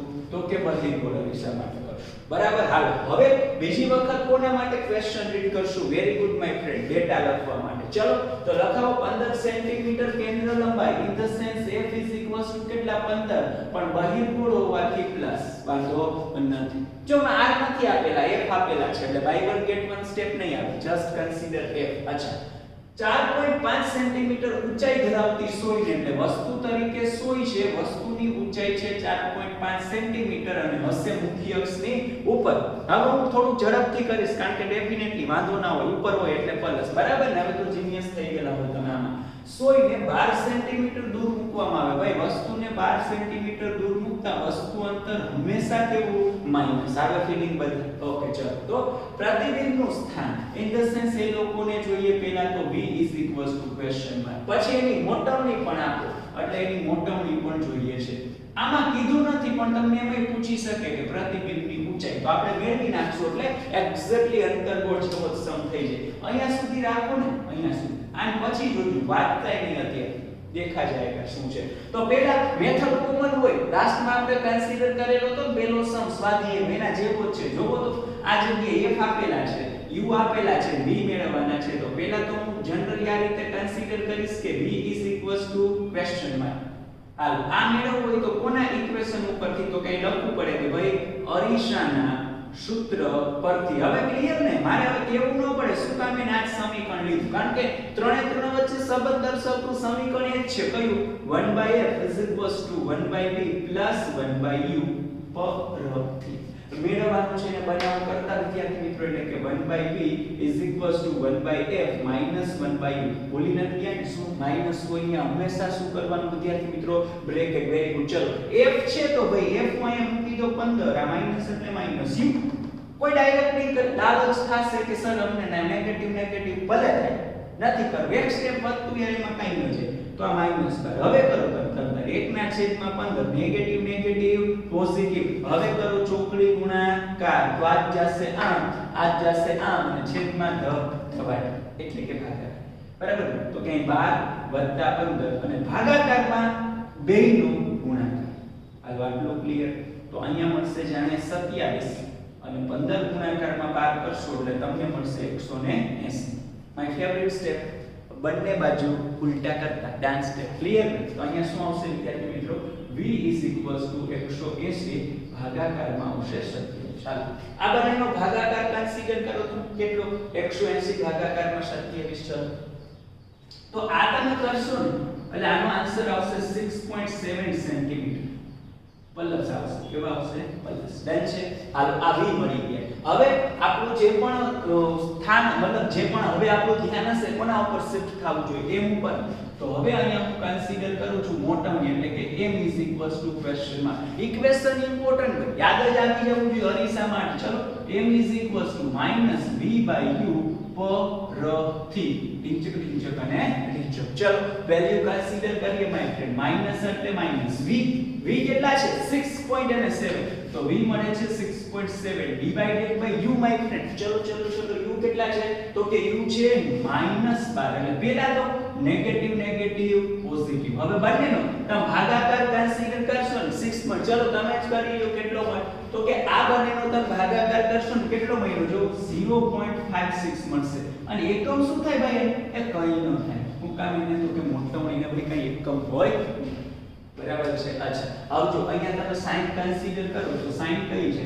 પ્લસ સાઈન છે ને. પ્લસ એટલે કેવું પ્રતિબિંબ હોય? આભાસી અને ચતુર બંને લખતા આવડવું જોઈએ. ચલો હવે આ યાદ છે ને, અહીં પ્રતિબિંબ છે કેવું અને કેવડું મળશે. તો કાઈ ન હોય તો કેવી સાઈન હોય? પ્લસ. અને પ્લસ એટલે કેવું થાય? યસ મે પ્રતિબિંબ આભાસી ચતુર અને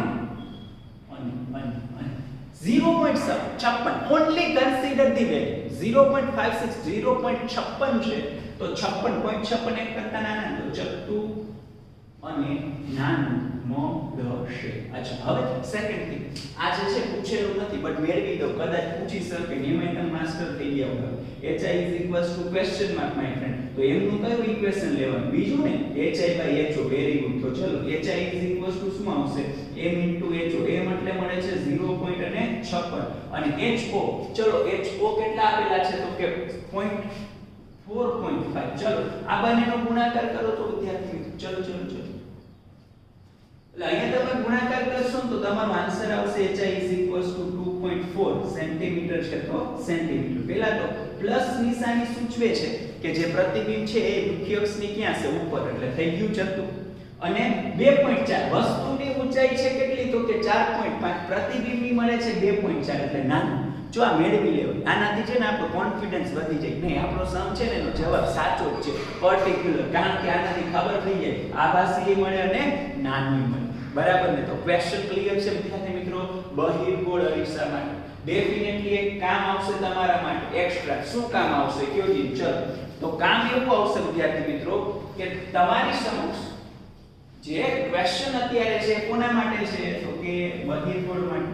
તો આપણી સ્ટાઇલ છે એક્સ્ટ્રા, કેવું એક્સ્ટ્રા. ચલો આના ક્વેશ્ચન અંતર્ગોળ માટે વધતો પહેલા ડેટા લખાવો. ચલો અહીંયા બહિર્ગોળ માટે f પ્લસ હોય તો અંતર્ગોળ માટે કેવા થઈ જાય ભાઈ માઈનસ. હાલ બહિર્ગોળ માટે u છે પહેલા ho લઈ લઈએ ભાઈ. ho ન્યાય વસ્તુ ઉપર જ હોય, અહીંયા ઉપર જ હોય, b તો પ્લસ ના પ્લસ જ રહેશે બરાબર. અચ્છા અહીંયા વસ્તુ અંતર માઈનસ, પણ અહીંયા વસ્તુ અંતર કેવું માઈનસ જ. વેરી ગુડ, ઈ કોઈ દી બદલાય નહીં. વસ્તુ અંતર રમેશ માઈનસ. વેરી ગુડ ભાઈ, માઈનસ 12 સેન્ટીમીટર. તમારે v મેળવવાના છે, m મેળવવાના છે અને hi મેળવવાના છે. આ ત્રણે સેમ ફંડા, આ જ ક્વેશ્ચન, બટ બહિર્ગોળની જગ્યાએ જસ્ટ કન્સિડર કરવાનું છે અંતર્ગોળ. બરાબર છે? ક્લિયર છે બધા? ચલો એક તમને પ્રેક્ટિસમાં મળશે બરાબર. ચલો આનો સ્ક્રીનશોટ લઈ લો વિદ્યાર્થી.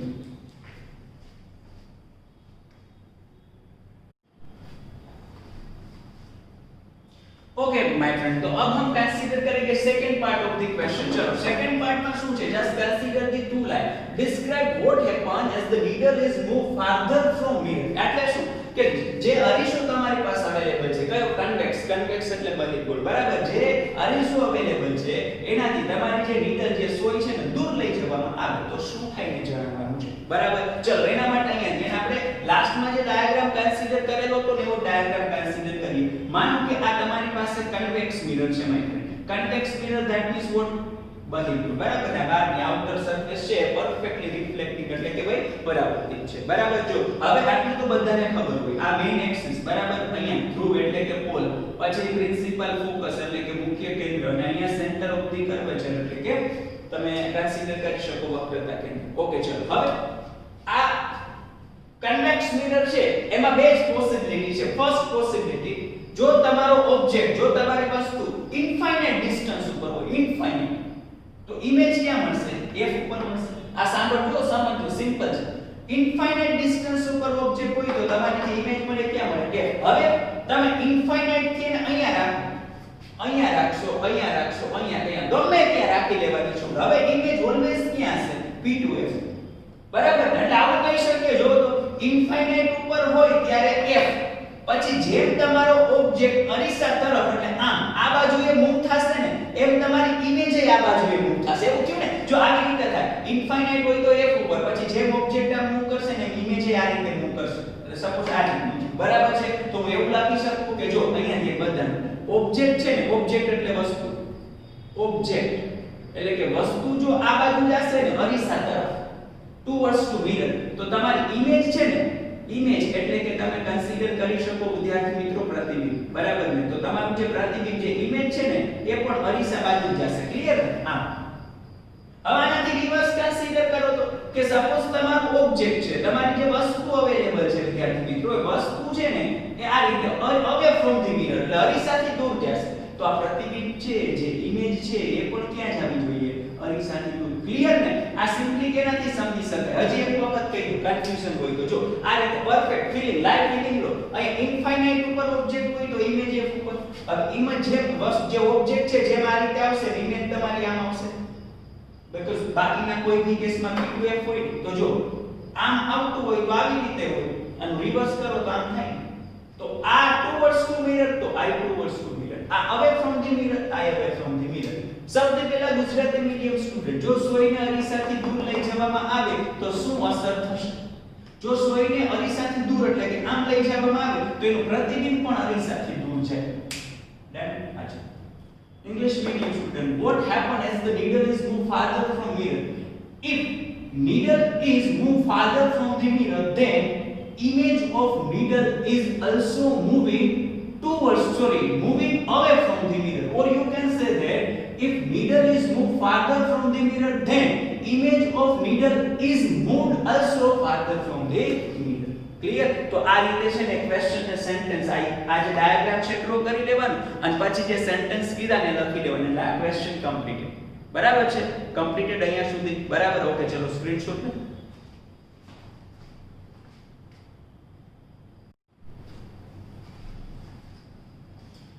ઓકે સ્ટુડન્ટ્સ, તો વાત કરવાની છે ઉદાહરણ નંબર 9.4 છે ને. આ ઉદાહરણ તમે કમ્પ્લીટ થશે ને એવું થશે કે આ શું એક ને એક વસ્તુ છે ચાર વખત રિપીટ કરાવેલી છે. કારણ કે જો A B C અને D એક માટે કરાવીશ, બાકી તમારે કરવાનું રહેશે. એટલે ખાસ ધ્યાન આપજો. એટલે મેં વાતમાં એ પણ કહી દીધું, બરાબર ને? બાય 1 ગેટ 3 ફ્રી, ઈ તમારે કરવાનું ફ્રી, બરાબર ને? પણ છે ઈઝી, એટલા બધા લેન્ધી નથી. પણ એવો ક્વેશ્ચન ડેફિનેટલી થશે માય ફ્રેન્ડ કે આવું શું કામ ને એકની એક વસ્તુ છે 4 વખત રિપીટ કરવાની છે, બરાબર? તમે ઘણી જગ્યાએ ચેપ્ટર જોયેલું હશે અથવા તો સમ જોયેલું હશે ને એમાંથી વાક્ય બાર ઓછું આવેલું હશે. હકીકતમાં જે સમજવાનું છે ને આમાંથી એક જ વાક્ય છે, પણ બહુ ઇમ્પોર્ટન્ટ વાક્ય મિત્રો. ગેરંટીથી જો તમે એ આ જે સમ છે એમ કહી શકાય કે બહુ મોટી વાત હોય એનો નાનો એવો સાર તો હોય જ. એ સાર ન સમજવામાં આવે ને તો એના ઉપરથી આવતો એમસીક્યુ ન આવે. એટલે લેક્ચર મતલબ આ જે લેક્ચરની અંદર આ સમ છે ને ઇમ્પોર્ટન્ટ એટલા માટે મારે ખાલી 2 જ લાઈનનું સેન્ટેન્સ છે એની મારે સાબિતી આપવી છે ને એના ઉપરથી ઈઝીલી આપી શકું. મસ્ત એવો પ્રેક્ટિકલ એક્ઝામ, મસ્ત એવો, મજા આવે. જોજો ખાસ છે ને માઇન્ડ ખુલ્લો રાખી અને વ્યવસ્થિત રીતે સમજજો, બરાબર ને? જો કેવા શું માંગે છે અહીંયા સૌથી પહેલા અહીંયા હું જે પૂછેલું છે ને એનું થોડુંક આપણે વર્ણન કરી નાખ્યું કે ધારો કે તમે પાર્ક કરેલી કારમાં બેઠા છો.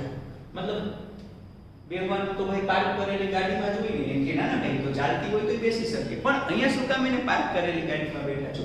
અહીંયા માની લો કે અહીંયા તમારી કાર છે. આ સમજો વિદ્યાર્થી મિત્રો, હું છે ને મેક્સિમમ છે વ્યવસ્થિત રીતે ઈઝી કન્સેપ્ટ બનાવી અને સમજાવીશ. હાલો, આ તમારી જાણે કાર છે, બરાબર છે? આપી દીધું. અહીંયા તમે બેઠા છો, બરાબર છે? આ પાર્ક કરેલી છે, ગાડી સ્થિર છે. ઇન શોર્ટ અહીંયા વેગ આનો સ્થિર છે, આ અહીંયા છે બાપુ આરામમાં છે અને તમારી ગાડી આરામમાં છે. ઓકે, ચલો. અને r બરાબર 2 મીટર વાળા સાઇડ વ્યૂ મિરર. મેં તમને એક વસ્તુ કીધેલી છે, કઈ તમે ગમે એ ગમે વસ્તુની શરૂઆત કરો એમાંથી પહેલા તમારે કયો મિરર આપેલો છે ને ગોતવાનો. આ આખો ક્વેશ્ચન રીડ કરો, ક્યાંય લખેલું છે અંતર્ગોળ બહિર્ગોળ, ચલો ઝડપ. આખો ક્વેશ્ચન રીડ કરવાનું છે, ક્યાંય લખેલું નથી. પણ વિદ્યાર્થી મિત્રો આમાં મેં તમને કીધું મગજ ખુલ્લું રાખવાનું છે ભાઈ. આ સાઇડ વ્યૂ મિરરમાં આપણે એકવાર વાત થઈ ગઈ હોય બધા અરીસાના ઉપયોગની, ખબર? એમાં કીધું તું તમારી બાઇક અને તમારી કારનો જે સાઇડ વ્યૂ મિરર છે તમે જેમાં જોવો છો એ કેવો હોવો જોઈએ? હંમેશા બહિર્ગોળ. એટલે પહેલા તો અહીંયા લખીશ કે કોના માટે, તો કે આ સમ છે એ બહિર્ગોળ અરીસા માટે છે. યાદ આવ્યું? ન આવ્યું હોય તો પાછું કરાવી દઉં. તમે તમારી બાઇક લઈને જતા હોય, પાછળ ટ્રક આવે છે, એ ટ્રક તમને હંમેશા કેવો દેખાય? ચત્તો. હંમેશા કેવો દેખાય? નાનો. અને અરીસાની પાછળ એટલી પ્રતિબિંબ કેવું? આભાસી. તો આભાસી ચત્તું નાનું હંમેશા કેમાં મળે? બહિર્ગોળમાં. એટલે સાઇડ વ્યૂ મિરર કીધો ને એટલે ઇનડાયરેક્ટલી અહીંયા કીધું તો આપણે ખબર પડી જાય કે અચ્છા બહિર્ગોળ અરીસા માટે છે. તો મતલબ આ તમારી જે ગાડી છે એમાં અહીંયા હું છે ને આવું કંઈક કરું છું. જોજો આ થોડું ઝૂમ, બરાબર ઝૂમ કરી નાખીએ. એટલે આ જે તમારી ગાડી છે ભાઈ એ ગાડીમાં આ એક અરીસો છે અને એ અરીસો કયો છે? તો કે બહિર્ગોળ અરીસો છે. ઓકે, હાલો સાઇડ વ્યૂ મિરર. તમે મિરરને નિહાળો છો એટલે તમે તમારો ફેસ જોતા છો કે આપણે કેવા લાગી છીએ, બરાબર ને? પણ હકીકતમાં એવું નથી. એક વ્યક્તિને કાર તરફ દોડતી આવતી નિહાળો છો તમે. એ જે મિરર છે એમાં તમને નથી જોતા, એ જે કાર છે એના તરફ એક વ્યક્તિ દોડે છે એને જોવો છો. જો અહીંયા ધારો કે આપણે કન્સિડર કરી નાખીએ કે આ એક વ્યક્તિ છે, બરાબર? આ વ્યક્તિ છે ને એ કાર તરફ દોડે છે. જો હું આમ એરો કરું છું એટલે આમ કાર તરફ દોડે છે, બરાબર? અને એ વ્યક્તિનો વેગ કેટલો છે? તો કે 5 મીટર પર સેકન્ડ. સાંભળજો, એ વ્યક્તિનો વેગ કેટલો છે? 5 મીટર પર સેકન્ડ. આનો મતલબ શું થાય વિદ્યાર્થી મિત્રો? આનો મતલબ એવો થાય ને કે 1 સેકન્ડમાં કેટલું અંતર કાપી નાખે? 5 મીટર.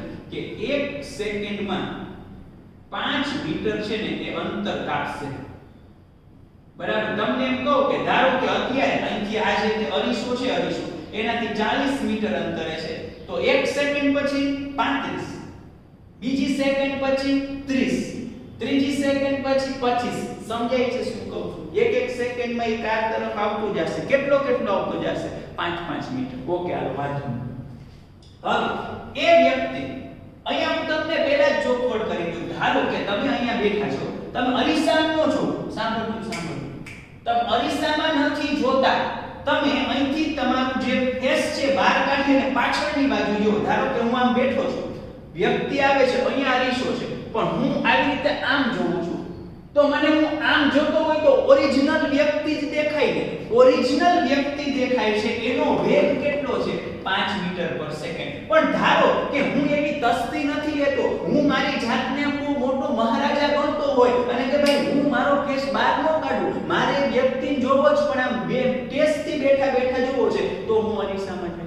તો અરીસામાં મને એ વ્યક્તિ દેખાશે કે એનું પ્રતિબિંબ દેખાશે માય ફ્રેન્ડ? એનું પ્રતિબિંબ દેખાશે, અને એનું પ્રતિબિંબ દેખાશે તો એ અરીસાની અંદર તમને કોની ઝડપ મળે? એ પ્રતિબિંબની ઝડપ મળશે. એ મેળવવાની છે.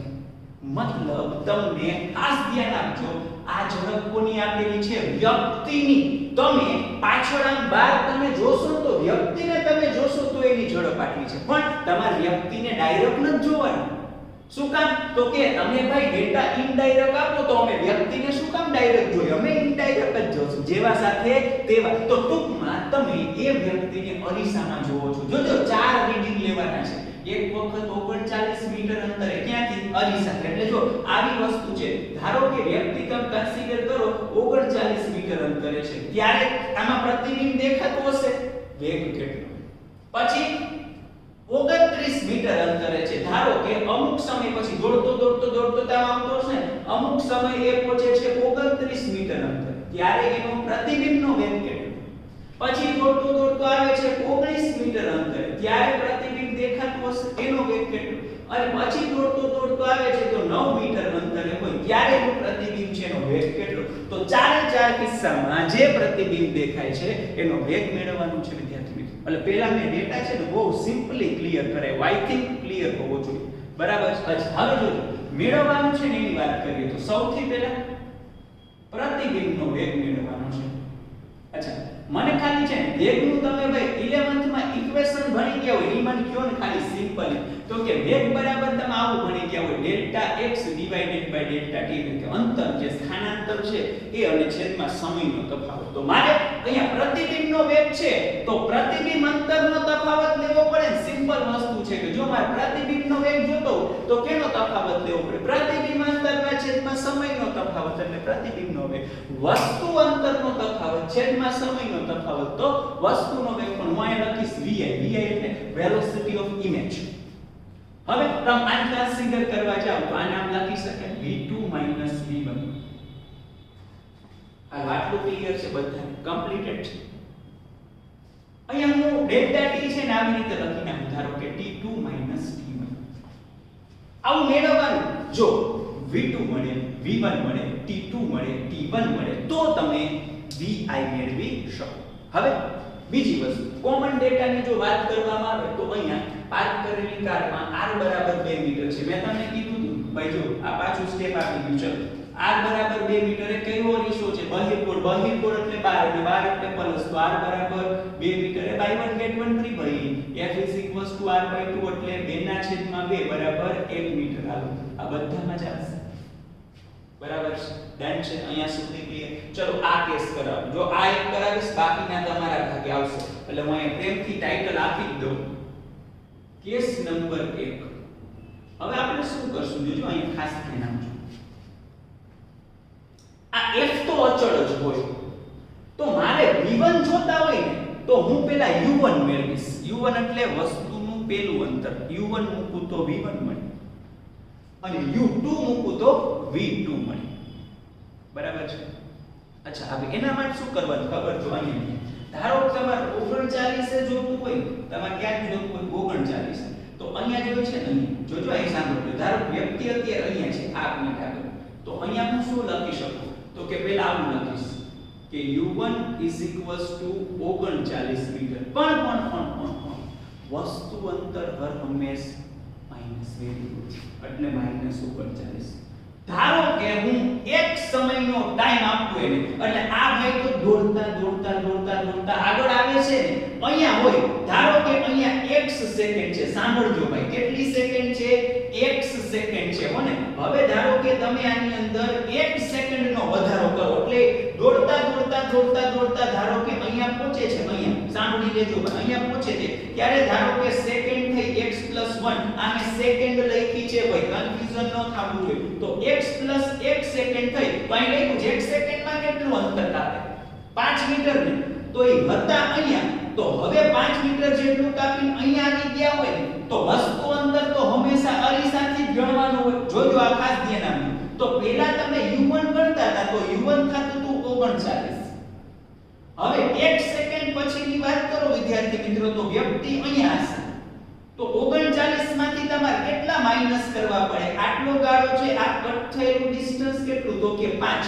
તો 39 માંથી 5 કાઢી નાખો તો વધે કેટલા તો કે 34 ને. તો 1 સેકન્ડ પછી તમે એ વ્યક્તિને જો ઓરિજિનલી જોવો ને બહાર નીકળીને તો હકીકતમાં ઈ ક્યાં ઉભેલા હશે 34 મીટર.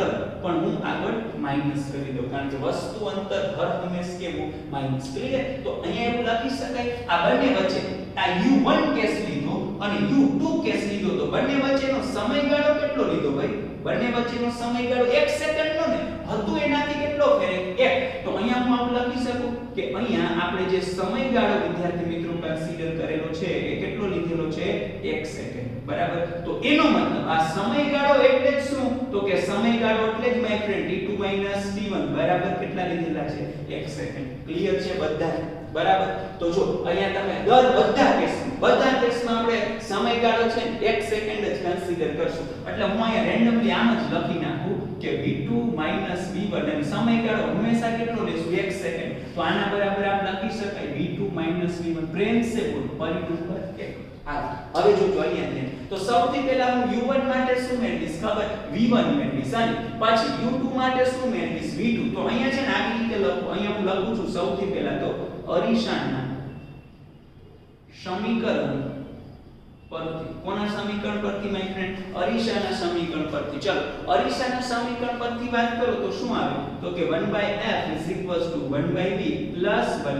આવું આવે. મેળવવાના છે કરતા બનાવો. ચલો 1/v 1/f 1/u. બે કેસ આવશે. કેટલા કેસ આવશે? બે. બંને છે ને આ રીતે જ કન્સિડર કરશું. અને વિદ્યાર્થી મિત્રો જેમ કે મારે 1/v2 મેળવવા તો આવું લખાય 1/v2 1/f2 1/u અને 1/v1 1/f1 1/u. એક વખત v2 ને એક વખત v1. પણ ભાઈ અરીસો તો એક જ છે તો કેન્દ્ર લંબાઈ તો એક જ આવે. અરીસો જો બદલાય તો જ કેન્દ્ર લંબાઈ બદલાય. યાદ રાખજો. બાકી કેવી હોય? અચ્છા હાલ આજ ફોર્મેટમાં અહીંયા તમે વિચારો આજ રીતે આપેલું છે. આજ રીતે ચાલુ છું જોજો ભાઈ આજ રીતે. હવે વેલ્યુ કન્સિડર કરીએ. પહેલા આ જે છે એને બતાવીએ. તો 1/v2 ચલો 1/f માં f એટલે કેટલા તો કે 1 તો 1 ના છેદમાં આ માઈનસ તો માઈનસ 1/u2 તો u2 કેટલા છે તો કે -34. બરાબર? અને જો અહીંયા આવું કરવું હોય તો મને વાંધો નથી. પહેલા અહીંયા 1 1 આ બાજુ ડાબી બાજુ છે 1 1 રાખો એટલે આમ u1 ની નીચે v1 અને u2 ની નીચે v2 સેટલ અને મેન એટલે વાંધો આવે નહીં. ઓકે ચલો તો અહીંયા v1 ફાઇન્ડ કરી નાખીએ. બરાબર? આ v1 આપણે ચલો આ 1/1 u1 ચલો u1 એટલે -39 અહીંયા આવશે 1/-39 તો આવું મળે 1/1 1/39 ડાયરેક્ટલી કરો 39 1 એટલે કે 40/39. ભાઈ આ શું મળ્યું તો કે 1/v1 માય ફેવરિટ સ્ટેપ બંને બાજુ ઉલટા કરતા. તો v1 39/40 મીટર. હાલો આ v1 મળ્યા હો. આવી જ રીતે v2 ચલો અહીંયા આવી તો 1/v2 1/f એટલે 1. બરાબર ને? ચલો u2 એટલે -34 1/-34. ચલો સ્પીડ આવી જવી જોઈએ. 1 પ્લસ ડિવાઇડેડ બાય પ્લસ ને ડાયરેક્ટ લખું તો 34 + 1 એટલે 35 ના છેદમાં 34. માય ફેવરિટ સ્ટેપ બંને બાજુ ઉલટા કરતા. તો v2 34 ના છેદમાં 35 મીટર. બરાબર? નથી જોતા v1 નથી જોતા v2 મારે તો જોઈએ છે vi. તો પ્રેમ સે બોલો કેના ઉપરથી તો કે પરિ નંબર 1 પરથી. તો જોવો તો એક જ આપણે ઝટકો આપશો એટલે આન્સર મળી જશે vi for case number 1 v2 vi એટલે v2 મળે છે 34 ના છેદમાં 35 v1 મળે છે 39 ના છેદમાં 40. બરાબર છે? તો જો અહીંયા કન્સિડર કરો તો અહીંયા આવશે 40 ગુણાકારમાં 34 માઈનસ અહીંયા આવશે 39 ગુણાકારમાં 35 ના છેદમાં 35 ગુણાકારમાં 40. આ બધુંય તમે આન્સર કરશો ને ગુણાકાર ને ભાગાકાર ને કરીને વિદ્યાર્થી મિત્રો અને અહીંયા આવશે 1/180. અને અહીંયા જ કહી દો અહીંયા એકમ કન્સિડર કરો તો અહીંયા અંતર છે. જો આ વેગ નથી હોય આ અંતર છે અને આ છેદમાં સમય છે એટલે આ એકમ થશે મીટર પર સેકન્ડ. આ પહેલા કેસનો જો તો કે અહીંયા હોય ને અહીંયા આ ત્યારે એની ઝડપ આટલી હશે. હવે આવું ના તમને છે ને બધા કેસનો હું ડેટા કહી દઉં. કેસ નંબર 2 પછી કેસ નંબર 3 અને કેસ નંબર 4 કરવાનું તમારે રહેશે વિદ્યાર્થી ખાસ સાંભળી લેજો જો અહીંયા તમે કેસ નંબર 2 ની વાત કરવા જાશો વિદ્યાર્થી મિત્રો તો તમને શું મળશે તો કે જો અહીંયા છો તમે અહીંયા છો હવે આ જ પ્રોસેસ રિપીટ કરવાની છે યાર રિપીટ કરવાની તો કે જો અહીંયા હોય અહીંયા તો હવે તમે આની સાથે કેટલા અંતરે 29 ને તો અહીંયા શું લખવાનું ખબર u1 -29 મીટર પછી 1 સેકન્ડનો જ ગાળો આપવાનો 29 માંથી 1 સેકન્ડ પછી કે અહીંયા આવી ગયા છો કેટલું કાપી લેશો 5 તો 29 માંથી 5 જશે તો 24 એટલે -24 મીટર આના માટે સમયગાળો t2 t1 તો કેટલા લીધા 1 સેકન્ડ જ લીધા તો આ તમે મૂકશો આવી જ રીતે t1 મળે v2 મળે બેયને મૂકો એટલે vi મળે vi માય ફ્રેન્ડ અહીંયા તમે કન્સિડર કરવા જાશો ને એટલે મળશે 1/150 મીટર પર સેકન્ડ આ 2 થઈ ગયું એવી રીતે 3 આવે એવી રીતે અહીંયા હવે તમે કેટલા અંતરે છો 19 તો ત્રીજા કેસમાં u1 લેવાના છે -19 મીટર અને u2 ચલો 1 સેકન્ડનો ગાળો આપશો અને તમે કે અહીંયા આવી જશો કેટલું કાપશો 5 જેટલું ને તો 19 માંથી 5 જશે તો 14 તો -14 મીટર આવે સમયગાળો તો કેટલો આપવાનો ભાઈ 1 સેકન્ડનો જ આપ્યો છે u1 હોય તો v1 u2 હોય તો v2 આ રીતે મેળવવાનું ખબર ને કેમ બરાબર સિમ્પલ છે એ પછી મૂકશો ને પારી નંબર 1 માં એટલે અહીંયા vi તમને મળશે 1/60 metre per second last case my friend last but not least અત્યારે લાસ્ટ માટે અહીંયા સ્ટાર્ટિંગ માં કેટલા અંતરે છે 9 તો અહીંયા u1 કેટલા લેશો તો કે u1 -9 અને u2 ચલો બીજું પોઈન્ટ 1 સેકન્ડ પછી અહીંયા કેક આવી ગયો કેટલું કાપી નાખ્યું 5 તો 9 માંથી 5 હવે જાય તો અહીંયા આવશે -4 મીટર અહીં સમયગાળો તો કેટલાનો ભાઈ તો કે સમયગાળો તો તમારે કન્સિડર કરવાનું છે t2 t1 1 સેકન્ડ બરાબર 1 સેકન્ડ કન્સિડર કરશો u1 હોય તો v1 u2 હોય તો v2 મૂકો પરી નંબર 1 માં vi મળશે 1/10 મીટર પર સેકન્ડ ચાલશે એટલે આ બીજાનો આન્સર આ ત્રીજાનો આન્સર અને આ ચોથાનો આન્સર ક્લિયર ને આમાં મેં તમને આ પ્રોસેસ એકવાર કરી દીધી અહીંથી લઈને અહીંયા સુધી अब અહીંયા કરવાની ક્લિયર એટલે થયો ને ક્વેશ્ચન થાય જ તમને કે સર આટલી બધી વાર રિપીટ શું કામ એને કરી હવે સાંભળો તમે આ કેસમાં એક ઇમ્પોર્ટન્ટ એક થિયરિટિકલ ક્વેશ્ચન કે જે પૂછે ને અને આ સમ તમે ન કરેલો હોય તો નો આવડે ગેરંટી તમે ધારી જ ન શકો શું થાતું હશે તમને પૂછી લો ધારો કે તમે એક પાર્ક કરેલી કારમાં બેઠા છો અને એક વ્યક્તિ કાર તરફ દોડતી આવે છે અને એનું પ્રતિબિંબ તમે અરીસામાં જોવો છો તો સમયની સાથે પ્રતિબિંબનો વેગ વધતો હશે કે ઘટતો હશે સમયની સાથે એ પ્રતિબિંબનો વેગ વધતો હશે કે ઘટતો હશે તમે કન્સિડર કરો જેમ આમ આવો નજીક આવો છો તો પેલા વેગ મળ્યો 1/180 પછી મળ્યો 1/150 પછી મળ્યો 1/60 પછી મળ્યો 1/10 એટલે એવું કહી શકો અહીંયા 180 પછી મળ્યો 150 પછી મળ્યો 60 અને પછી મળ્યો 10 તો સમયની સાથે વેગ શું થાય છે ઘટતો જતો નથી પાઈ છેદમાં છે 180 છેદમાં છે 150 છેદમાં છે 60 છેદમાં છે 10 છેદમાં છે તો સમયની સાથે છેદ ઘટતો જાય છે તો આખી કિંમત વધતી જાય છે ખાસ યાદ રાખો most important sentence for MCQ for competitive examination or you can say that your board examination કે તમે કોઈ કારમાં બેઠા છો તમે સાઇડ વ્યૂ મિરરમાં કોઈ વ્યક્તિ કે જે કાર તરફ દોડે છે સાંભળજો હજી કહું છું કાર તરફ દોડતો હોય અને એના પ્રતિબિંબના દર્શન કરો છો તો એનો પ્રતિબિંબનો વેગ સમયની સાથે વધતો જશે એવું અહીંથી સાબિત થાય ના ઊંધું પૂછે તો તમે પાર્ક કરેલી કારમાં બેઠા છો તમે અરીસાની અંદર વ્યક્તિનું પ્રતિબિંબ નિહાળો છો પણ એ વ્યક્તિ કારથી દૂર જતી હોય આનાથી ઊંધું 9 થી 19 29 થી 29 થી 39 દૂર જતી હોય તો પ્રતિબિંબનો વેગ સમયની સાથે ઘટશે નજીક આવે તો વધતો જાય દૂર જાય તો ઘટતો જાય આ ખાસ ધ્યાનમાં રાખજો ઇમ્પોર્ટન્ટ સેન્ટેન્સ આના ઉપરથી સમજવાનું એ હતું પણ તમે કદાચ આ સમ ગમે ત્યાં જોશો તો આ સમજવાનું છે કોઈ કહેતું જ નથી અથવા કોઈ બુકમાં આપેલું જ નથી હોતું એટલે આ વસ્તુ ઇમ્પોર્ટન્ટ હતી ક્લિયર છે ટૂંકા અને ટચ સેન્ટેન્સ છે બરાબર છે ઓકે ચલો તો અહીંયા સુધી રાખીએ છીએ બરાબર ને એક સ્ક્રીનશોટ લઈ લો મળશું નેક્સ્ટ એપિસોડમાં ત્યાં સુધી આર કે સર ને Tata bye bye see you thank you very much